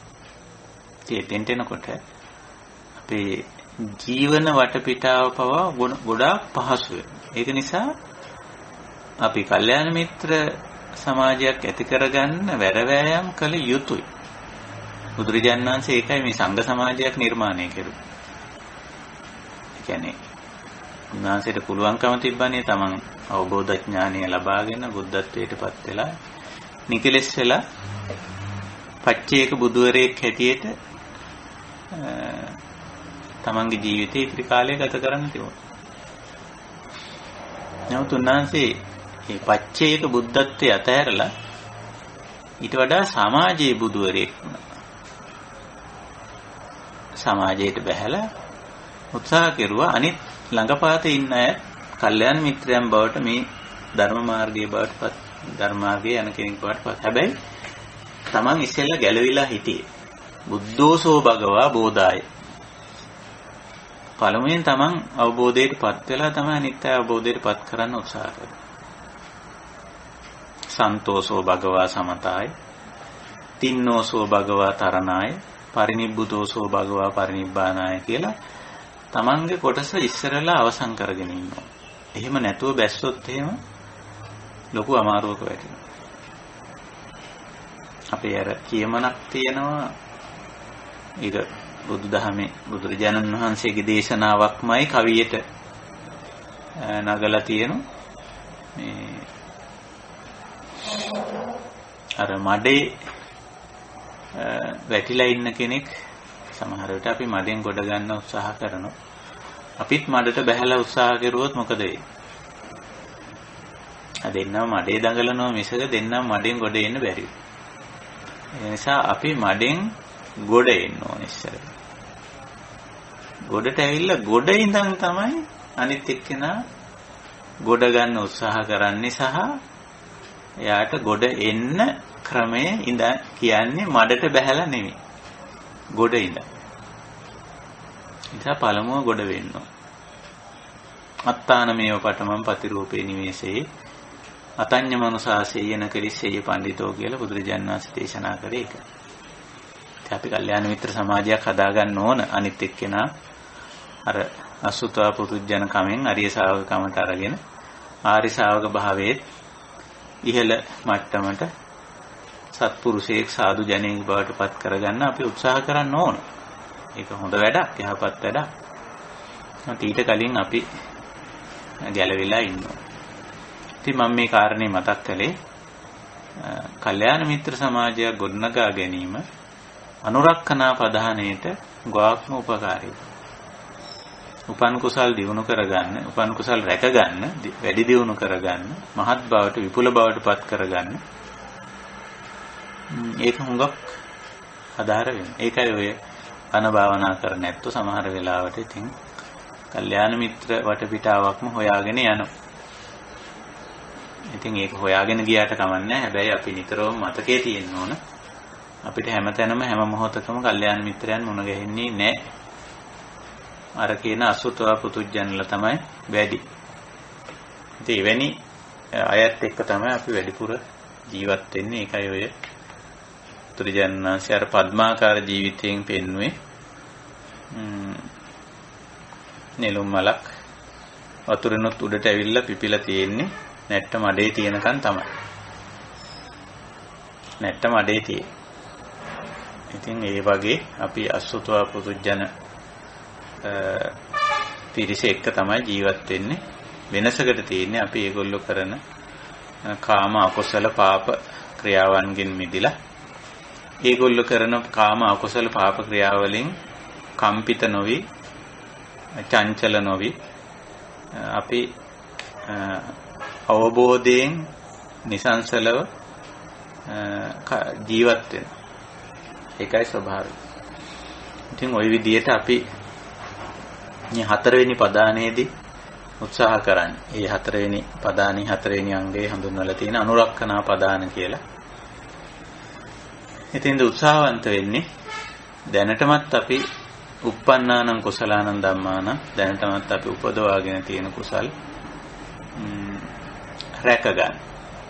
අඩාල වෙන්න, දියාරු වෙන්න, සම්මෝස වෙන්න නොදී.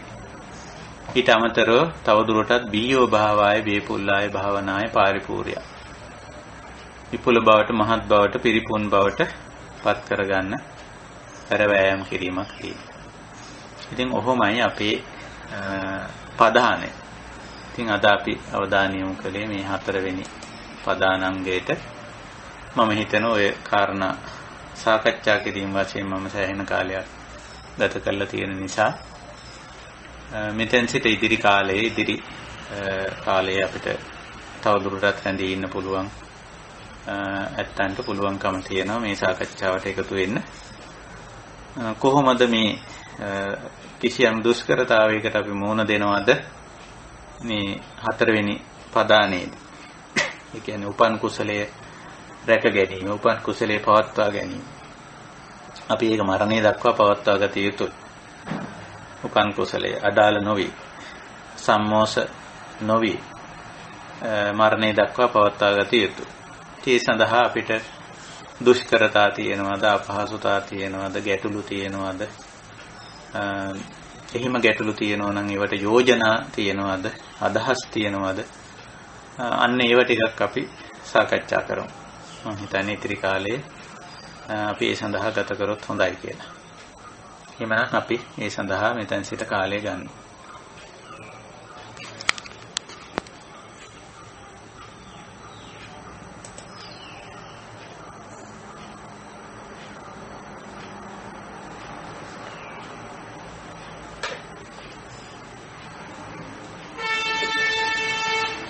තෙරුවන් සරණයි අවසරයි ස්වාමීන් වහන්සේ. තෙරුවන් සරණයි. ස්වාමීන් වහන්සේ අනේ මේ සමාවෙන්න අද සාකච්ඡාවට නම් කෙලින්ම සම්බන්ධ නැහැ. මම මේ අහන්න යන ප්‍රශ්නේ මට මේ පොඩි වචන දෙකක් පැහැදිලි කරගන්න තියෙනවා. මම මේ සත්‍ය විභංග සූත්‍රයේ බලනවා ස්වාමීන් වහන්සේ. ඒකේ අර මේ දුක්ඛ සත්‍යයට තියෙනවානේ ස්වාමීන් වහන්සේ ජාතිපි දුක්ඛ, ජරාපි දුක්ඛ, මරණම්පි දුක්ඛ කියලා ඒ වගේ තාලා එතන ස්වාමීන් වහන්සේ ඒ පී ಜಾති වෙනුවට ಜಾතිපි කියන එකේ පී අකුරේ මොකද්ද පාළි අර්ථයයි ඊගාවට අර යම් පිච්චන් නලබති සම්පි දුක්ඛං කියලා තියෙනවනේ. එතන සම්පි කියන ඒ පාළි වචනේ තේරුමයි මට පොඩ්ඩක් පැහැදිලි කරලා දෙන්න ස්වාමීන් වහන්සේ. ඔය ජාති ජරා ව්‍යාධි මරණ අප්පිය සංපයෝග පිවිප්‍රයෝග ඉච්ඡාලාභ වගේ දේවල් කියද්දි ජාති පි කියන තැන තියෙන්නේ සංදිපදයක්. ජාතිපි කිව්වම තියෙන්නේ ජාති අපි. අපි කියන මේ නිපාත පදේ යෙදුනම ඒකෙන් අදහස් වෙන්නේ ද. දැන් අපි සිංහලෙන් අල්තයන්නේ දෙන්නේ ඒකත් එයද එයත් කියන අර්ථේ. නිශ්චිතාර්ථයෙන් නොදී අවිනිශ්චිතාර්ථයක් දෙන්න තමයි ඕක කිට්ටු කරන්නේ. දැන් ජාතිය දුකක් කියන්නේ නැතුව එහෙමනම් ජාති දුක්ඛෝ කියන්න පුළුවන්, ජරා දුක්ඛෝ කියන්න පුළුවන්. එහෙම නොකිය ජාතිපි දුක්ඛෝ, ජරාපි දුක්ඛෝ, ව්‍යාධිපි දුක්ඛෝ, මරණම්පි දුක්ඛ හැමතැනම අපි.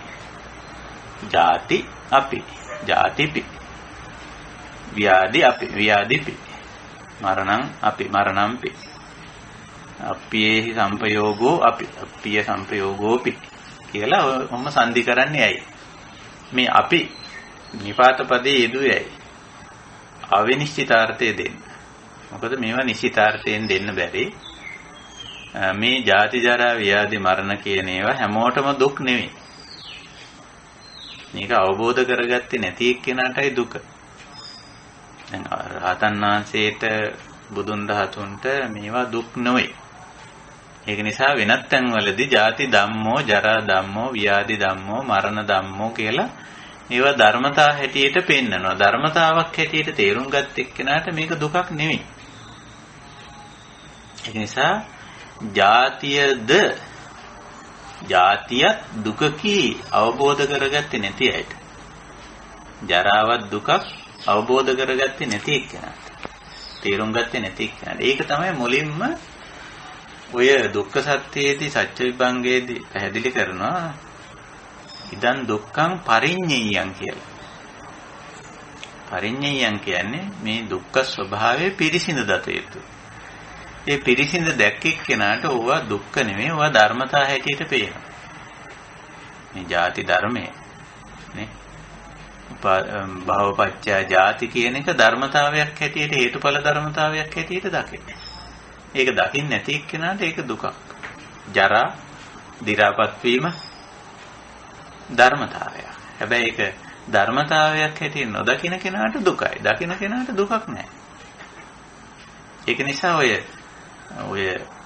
පැහැදිලි කරද්දී ජරා ධම්මෝ කියන්නේ නැතුව නැත්තම්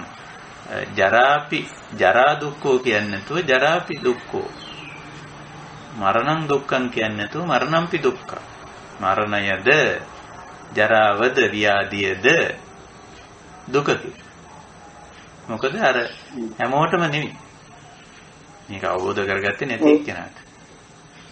ස්වාමීන් වහන්සේ එතකොට අර කීපයකට නෑනේ. ඒකයි මට ගැටලුව. දැන් යම් පිච්චන් නලබති සම්පි කියන එක මට ඒක සුවන සම්පි කියලා ඉවි මම ඒකයි එතනත් අපි තියෙනවනේ. එතනත් එහෙමයි. ඊට පස්සේ ස්වාමීන් වහන්සේ අප්පියේ සංපයෝගයේ පියේ විප්‍රයෝගයේ සංකීර්තේන පංච උපාදාන ඒකට පීඩාල නෑනේ. ඒවටත් තියෙනවා. පංච උපාදානස්කන්ධා දුක්ඛ කියන තැනට ඒක අවශ්‍ය නැහැනේ. උපාදාන වුණොත් නේ දුක. ඔව්. උපාදානම්පි දුක්ඛං කියන්න අවශ්‍ය නැහැ. උපාදානයේ දුකමයි. ඔව් ඒක ධර්මතාවයක් නෙවෙයිනේ උපාදානය කියන්නේ. ඒක අවිද්‍යාවෙන් කරන වැඩක් නේ. උපාදානයේ දුකමයි. පංච උපාදානස්කන්ධාපි කියලා කියන්න ඕනේ නැහැ. පංච උපාදානස්කන්ධේ දුකම. උපාදාන වුණොත් දුකමයි. පංචස්කන්ධයේ දුක නෙමෙයි. ඔව්. අපේ සංපයෝගයේ දෙකට නෑ නෑ. ඒවටත් තියෙන්න ඕන. සමහර වෙලාවට ඔය මගහැරීම් තියෙන සමහර ඒවායි. ඔය භාෂාවේ සමහර වචන සමහර ප්‍රයෝගවල මගහැරීම් තියෙනවා. නමුත් උතන අපි ප්‍රත්‍යේ නොයෙදෙන්න ඕන උපාදාන පංච උපාදානස්කන්ධා කියන එකට විතරයි නොයෙදෙන්න ඕන. අනිත් හැම එකටම අපි ප්‍රත්‍යේ යෙදෙන්න ඕන. වහන්සේ. පැහැදිලි ස්වාමීන් වහන්සේට ගොඩාක් පිං තෙරුවන් සරණයි. ස්වාමීන් වහන්සේ මට ප්‍රශ්නයක් තියෙනවා ස්වාමීන් වහන්සේ මේ දේශනාවන්ට අදාළ නැහැ. ඒකයි මම ප්‍රශ්නයක්ම හැව්වේ නැත්තේ. මේ ධාතු ගැන අහන්න හදලා ස්වාමීන් වහන්සේ. මට ධාතු අධ්‍යාත්මික බාහිර වශයෙන් පේනවා. අනිත්‍ය අනාත්ම වශයෙන් දකිනවා. මම ධර්මදේශනාවක් ධාතු ගැන ඇහැව්වා. ඒකත් මේ ධාතු පේන්න ඕන බව කියනවා. මම සටහන් ටිකක් ගත්තා ඒක කියවන්න පුළුවන් ස්වාමීන් වහන්සේ. කියවන්න බලන්න.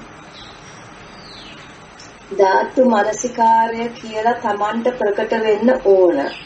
ඊට පසුව ධාතුම වෙනස් වීම ප්‍රකට වෙන්න ඕන. ප්‍රකට වෙනකොට දෙවෙනි එක්කෙනෙකුගෙන් සහතිකයක් හම්බ වෙන්නේ නැහැ කවදාවත්. දෙවෙනි එක්කෙනෙකුට පෙනෙන්න දෙයක් නැහැ.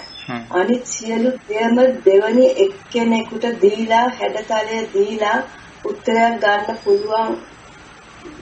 මේකට හැඩතලයක් ආකාරයක් සටහනක් දෙන්න බෑ. ඒ නිසා තව එක්කෙනෙක් ළඟට ගිහිල්ලා විස්තර කරන්න බෑ. විස්තර කරන්න බැරි නම් Tamanට සිද්ධ වෙනවා Tamanට තනියම මේක විනිශ්චය කරන්න. කල්යාණ මිත්‍රෝ දහසකින් ඇහුවනම් මේ ධාතු ගැන දහස් විදියකින් විස්තර කරાવી කියන්න බෑ මේ ගැන. මොකද මේ තරම් සියුම්. බුදුරජාණන් වහන්සේ මාස 3ක් තනියම ගත කරා මේක අවබෝධ කරලා භික්ෂුන්ට කියා දෙන්න. ශ්‍රුතමය ඥාණයෙන් මේක කරන්න ඕන. මෙතනින් එහා තමයි අවබෝධය තියෙන්නේ. සියුම් ධාතුම ඇතිවීම නැතිවීම බලන්න ඕන. එතකොට පේනවා උපාදානස්කන්ධය නැති රූපයක් මවන්නේ කොහොමද කියලා. එතන තමයි නාම රූප නිරෝධය. ඉතින් මේක ටිකක් තව කියා දෙන්න පුළුවන්ද ස්වාමීන් වහන්සේ මට? මුල ඔය එක තැනකදී මෙතනින් එහාට තමයි කියලා කොටසක් කිව්වනේ. ඒ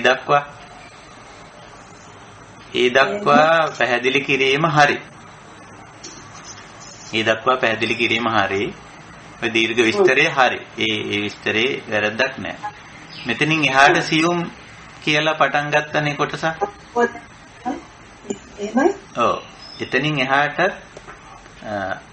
එතනින් එහාටත් හැබැයි අර මුලින් කියපු ටිකම තමයි තියෙන්නේ. එතනින් එහාට 아무තු දෙයක් තියෙනවයි කියලා හිතුවොත් තමයි වැරද්ද තියෙන්නේ. එතනින් එහාට තියෙන මුල් ටිකම තමයි. ඒ කියන්නේ අතර මහා ධාතු මේ අපි ප්‍රත්‍යක්ෂ කරගන්නවා ප්‍රකට කරගන්නවා අපි තුලින්ම අපේ ශරීරයේ ඔය රූප කායට අදාළවනේ යන්නේ. රූප කාය සහ රූප ධර්ම වලට අදාළවයි අපි සතර මහා භූත නැත්නම් සතර මහා ධාතු ගැන කතා කරන්නේ. කෙලිම මේ භෞතික දේ. ඉතින් ඒවා කොයි විදිහට අපේ ශරීරය තුල පවතිනවද ක්‍රියාත්මක වෙනවද කියන එක අර පිටස්තර කෙනෙකුට ඇත්ත වශයෙන්ම මේ කියලා මේක මෙහෙමයි කියලා කියන්න හරි අමාරුයි. දැන් උදාහරණයක් හැටියට ගත්තොත් අපේ තේජෝ ධාතුව ගත්තොත් එහෙම දැන් ওই තේජෝ ධාතුව වෙනස් වෙනවනේ. ඒ තේජෝ ධාතුව වෙනස් වුණාම අපිට දැනෙනවා සීතල දැනෙනවා රස්නේ දැනෙනවා ප්‍රාණවත් බව දැනෙනවා අප්‍රාණික බව දැනෙනවා. මම ඔය සරල උදාහරණ කියන්නේ තේජෝ ධාතුව වෙනස් වීම පිළිබඳ. ඉතින් අපි හිතමු ඔන්න අප්‍රාණික භාවය ඇති වුණා කියලා යම් ශරීරයේ කොටසක හෝ එහෙම නැත්නම් අපි හිතමු මේ ඇහි මේ මොනවාද පේන ගතිය ප්‍රසාද ගුණය කියලා අපි කියමු. ඒකත් අයිති වෙන්නේ තේජෝ ධාතුවට. ඕක වෙනස් වුණා කියලා හිතන්නකො. අපි ඉතින් ඕක ගිහිල්ලා විස්තර කරන්න උත්සාහ කරනෝනේ දොස්තර මහත්තයාට වෛද්‍යවරයාට. අනේ මෙන්න මෙහිමයි මට දැනෙන්නේ මෙහිමයි අරමයි මෙහිමයි කියනවනේ. ඉතින් ඇත්තටම අපේ තේජෝ ධාතුවේ වෙනස් වීම හරියටම තව කෙනෙකුට වචනින් කියන්න බෑ.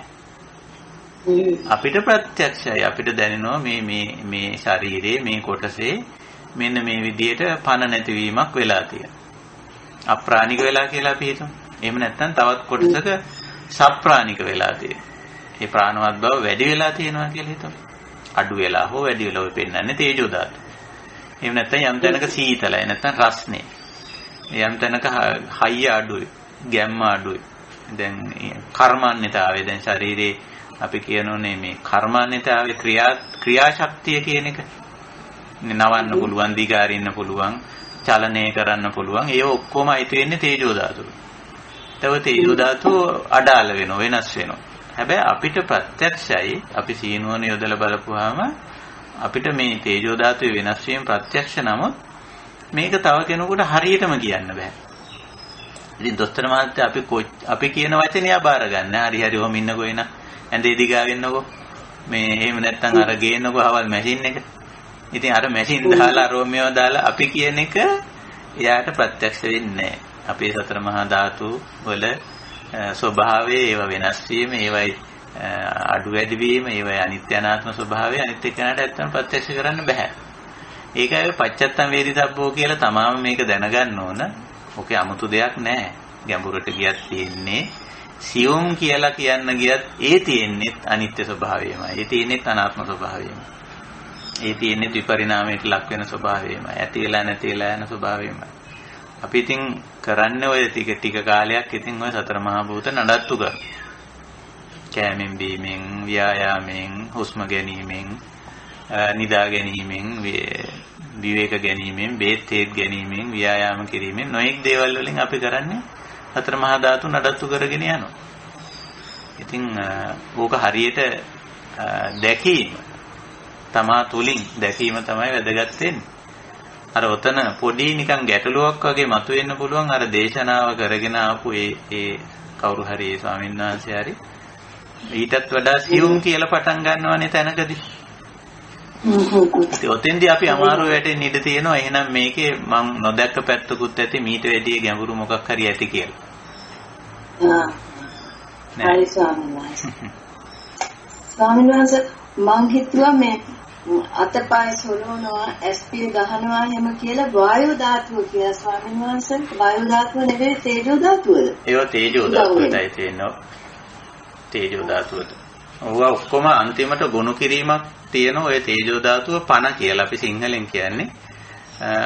පාලි භාෂාවෙන් කියන්නේ ජීවිත ඉන්ද්‍රිය කියලා. ඔය ජීවිත ඉන්ද්‍රියේ තමයි පෙන්වන්නේ. දැන් එහා මෙහා කරනවා. අපි අතපය දිගාරින්න පුළුවන්. ඊට පස්සේ ක්‍රියාත්මක කරන්න පුළුවන්. අපිට චලනය කරන්න පුළුවන්, ඇවිදින්න පුළුවන්, හිට ගන්න පුළුවන්, වාඩි වෙන්න පුළුවන්. ඒ කොහොමද ඒක වෙන්නේ? ඕක විස්තර කරන්න යද්දී අටුවාව තමයි වායෝ පොට්ටබ්බ ධාතුව කියලා විස්තර කරලා තියෙන්නේ. ඒක බුද්ධ දේශනාවක් නෙවෙයි අටුවා පාඩයක්.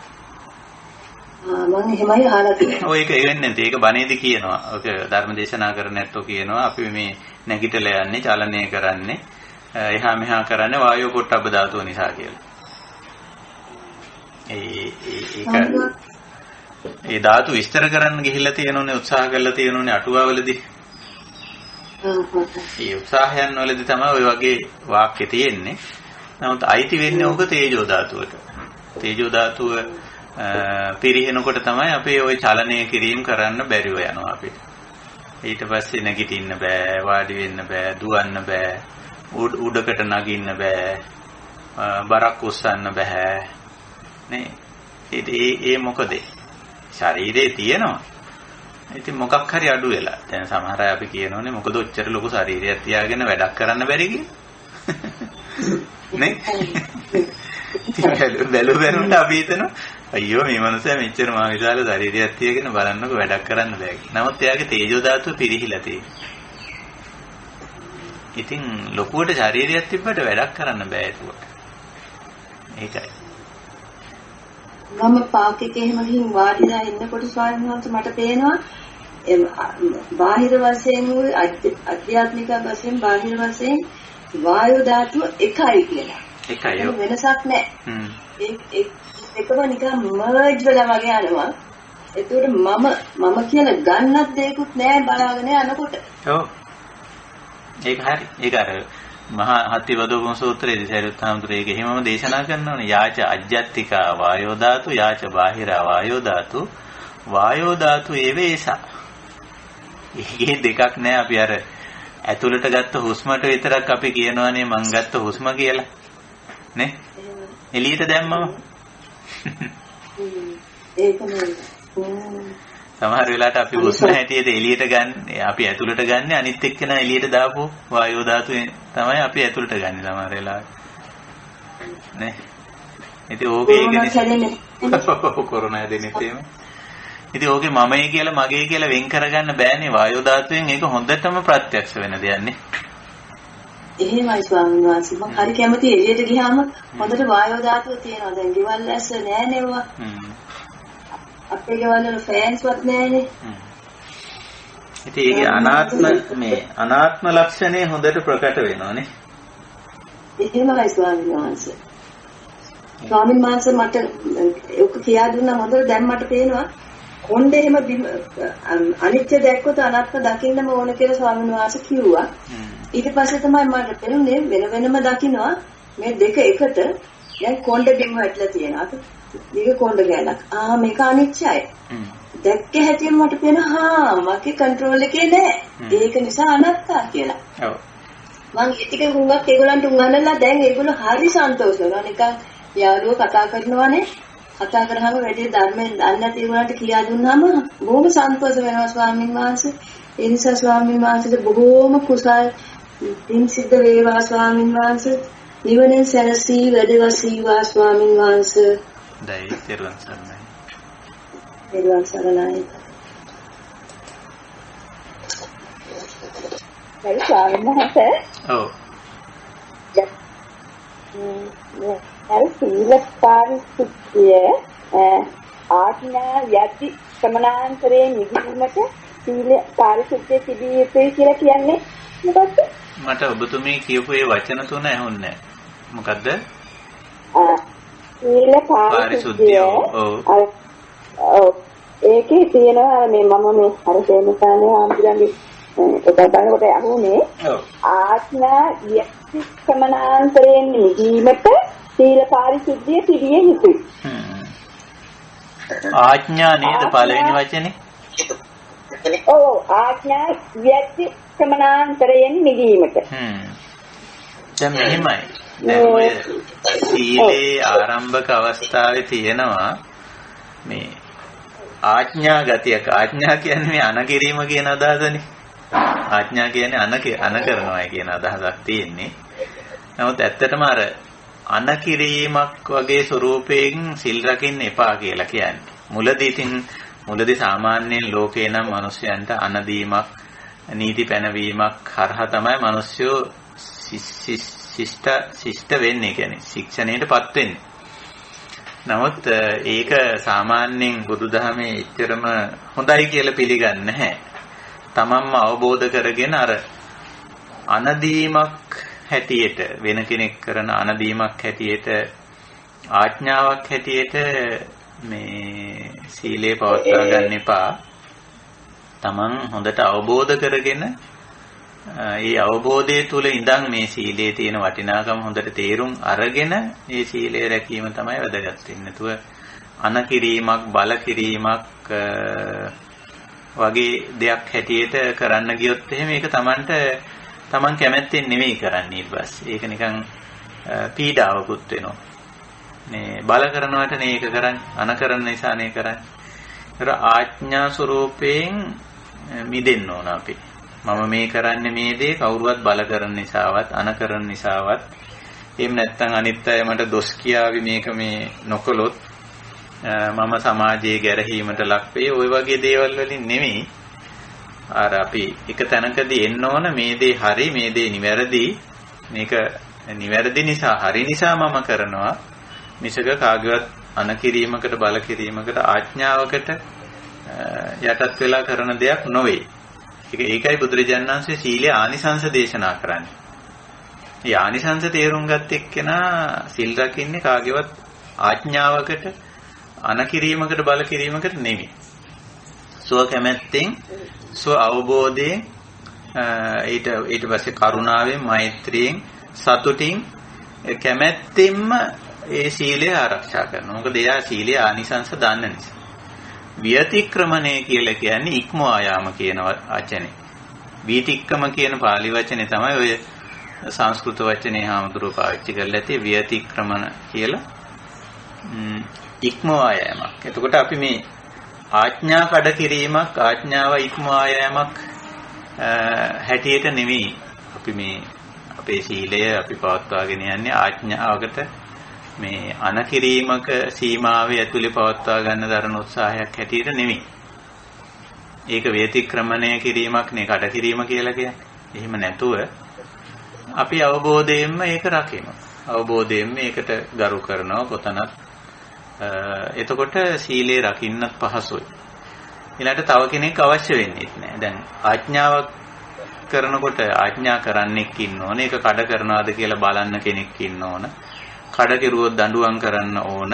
ඒ නීතිය පසින්දලන්න ඕන. නොයෙක් වැඩ ගොඩක් නේ. ඒක හරිය වදයක්. මහා කරදරයක්. නීති හදන්න ඕන, නීති ක්‍රියාත්මක කරවන්න ඕන, නීතිය පසින්දලන්න ඕන, නීතිය කඩන කරන අයට දඬුවම් කරන්න ඕන.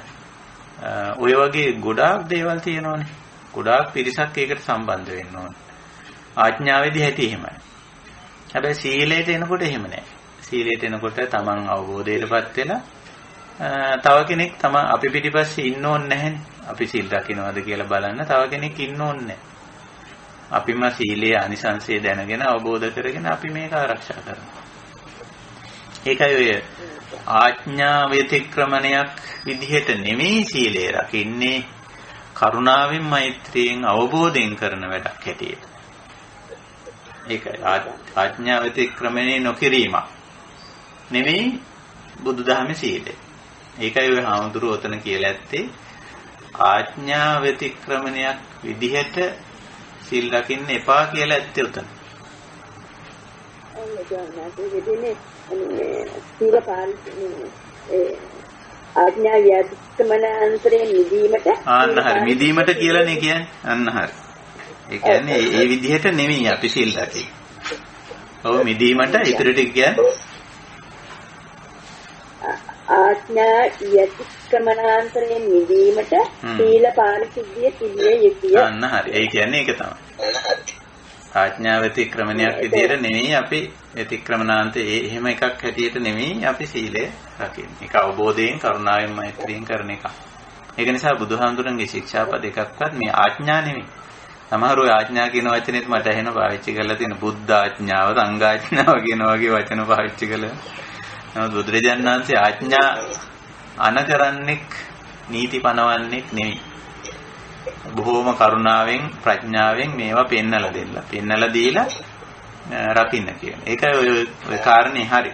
ආඥා ව්‍යතික්‍රමණයෙන් මිදිලයි.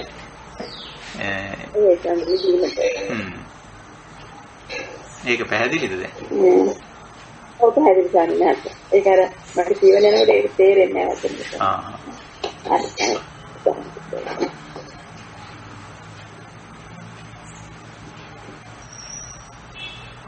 හොඳයි වෙනත් සාකච්ඡා කළ යුතු දේවල් නැතිනම් අපි දහම් හමුව නිමා කරමු. කෙටියෙන් වචන කීපයක් මතක් කරලා අද අපේ දහම් හමුව පිළිබඳව අපි දහම් හමුව නිමා කරන්න බලාපොරොත්තු වෙනවා. අපි මේ දිනවල සාකච්ඡා කරගෙන යන්නේ පදානයේ පිළිබඳව. පදානය කියන්නේ බුදුදහමේ පෙන්වන උත්සාහය, වීර්යය, මහන්සිය, කැපවීම කියන වචන අපිට සිංහලෙන් කියන්න පුළුවන් පදාන කියන වචනේට. පදානේ අපි කියනවා දෙපැත්තකට ලෞකික පැත්තටත් පදානයක් තියෙන, වීර්යයක් තියෙන, උත්සාහයක් තියෙන. ආධ්‍යාත්මික දියුණුව ඇති කරගන්න, ඒ පවත්වාගෙන යන්න, ඒ රැකගන්න ඒ පැත්තටත් පදානයක් තියෙනවා. ඒකට මේ කතා කරන්නේ අපි ඒ පැත්තට. ඒක නිසා ඒක සතර ආකාරයකින් බුදු පියාණන් වහන්සේ පැහැදිලි කරා. නූපන් අකුසල් නූපදවා ගැනීමටත් උපන් අකුසල් දුරු කර ගැනීමට අකුසල පක්ෂයෙන් ගත්තම පදානේ අංශ දෙකකින් තියෙනවා. ඊළඟට කුසල පක්ෂයෙන් ගත්තම නූපන් කුසල් උපදවා ගැනීමටත් උපන් කුසල් රැකගෙන ඉදිරියට පවත්වාගෙන යාමටත් කියලා කුසල පක්ෂේනොත් පදානේ දෙපැත්තකින් අංශ දෙකකින් පැහැදිලි කරලා තියෙනවා. ඉතින් අපි හුඟක්ම මේ සාකච්ඡාවේදී උත්සාහ කරේ ප්‍රායෝගිකව අපේ සාමාන්‍ය ජීවිතයේ තුල කොයි විදිහටද මේක මේ පැහැදිලි ඒ කියන්නේ කොයි විදිහටද අපි මේ පදානේ පවත්වා ගත යුත්තේ කියන කාරණා. ඉතින් අද අපි 4 වෙනි පදානේ ගැන කතා කරේ. අපි දැනටමත් වඩාගෙන තියෙන උපදවාගෙන තියෙන කුසල් කොහොමද පවත්වන්නේ? ඒ මොහොතේ ඒ වර්තමාන මොහොතේ ඒ කුසලයේ පවත්ව ගන්නේ කොහොමද? ඊළඟට මේ තියෙන කුසලය සම්මෝස නැත්තම් අඩාල වෙන්න, දුර්වල වෙන්න, දියාරු වෙන්න නොදී කොහොමද අපි කුසලයේ පවත්වා ගන්නේ? ඊළඟට ඒ කුසලයේ කොහොමද බීයෝ භාවය වේපුල්ලාය භාවනාය පාරිපූර්ණිය වශයෙන් දක්වපු විදිහට තව දුරටත් වැඩි දියුණු කරගන්නේ කොහොමද කියන කාරණේ අන්න ඒව ගැන අපි ටිකක් කතා කළේ. ඉතින් ඕක මරණය දක්වා අපිට මරණ මොහොතේදී මැරෙද්දි ඒ කුසලයේ එහෙමම අපි පවත්වා ගත යුතුයි. එහෙම වුණොත් තමයි අපි පරිණිරවාණයටපත් වෙන්නේ. මරණය දක්වා නෙවෙයි මරණයේදී මිය යද්දිත් මේ විදිහටම මේ කුසලයේ අපි පවත්වා ගන්න අපිට ශක්තිය තියෙන්න ඕන. ඒක තමයි අවශ්‍ය වෙන්නේ. ඒක තමයි පදානේ. පදානේ ඉවර වෙන්නේ නැහැ. පදානේ අවසන් වෙන්නේ මරණය. ඒකට මරණය දක්වාම අපි මේ කුසලයේ පවත්වාගෙන යනවා. අඩාල වෙන්න දෙන්නේ නැහැ, දියාරු වෙන්න දෙන්නේ නැතු. හොඳයි අපි ඊළඟ දහම් හැමෙන් මොන ගහනවා හෙට නෙමෙයි අනිද්දා. එදාට මම බලාපොරොත්තු වෙනවා මේ මීට අදාළ න්‍යායික කරුණු ඇතුළත් විස්තර සහිත සූත්‍රයක් අපිට මුණ ගැහෙනවා මේ සංවර සූත්‍රය නැත්තම් ඒක පදාන චතුක්ක සූත්‍රය කියලා සඳහන් කරලා තියෙන. ඒකේ ටිකක් න්‍යායික කරුණු ටිකක් සඳහන් වෙන්නේ. ඒ සූත්‍රය පොඩ්ඩක් විස්තර කරන්න ඊළඟ සාකච්ඡාවේදී බලාපොරොත්තු වෙනවා. අපි ඊළඟ දවසේ මුණ ගැහුනම අද 16නේ 18 කියන්නේ ඉරිදා. මුණ ගැහුනම අපි ඒක සාකච්ඡා කරන්න බලාපොරොත්තු වෙනවා. ඉතින් අවශ්‍ය වෙන්නේ මේ පදානය, මේ වීර්යය, මේ උත්සාහය, මේ වැරවැයම අකණ්ඩව පවත්වාගෙන යාම. හොඳයි ඒ සඳහා උත්සාහ කරමු. එhmenan අදත් වෙනද වගේම අපේ සදහම්මෝට අපේ කල්යාණ මිත්‍ර පිරිස එකතු වුණා. මේ හැම දිනාටමත් අපේ කල්යාණ මිත්‍රත්වයේ පළ කරමින් මේ අපි සාකච්ඡාවෙන් සම්මන්ත්‍රණයෙන් අදහස් උදහස් ඉදිරිපත් කිරීමෙන් අපි ඇති කර ගන්නා වූ ධර්ම අවබෝධය මේ ජීවිතයේදීම නිර්වාණ ධර්මයේ සාක්ෂාත් කරන්නට අපි හැම දිනාටම උපනිශ්‍රේ වේවා, උපකාරී වේවා, හේතු වාසනා වේවා කියන උතුම් අධිෂ්ඨානයෙන් පරමාර්ථයෙන් අදත් අපේ සදාම්ම නිමා කරනවා. හැම දිනාටම තෙරුවන් සරණයි.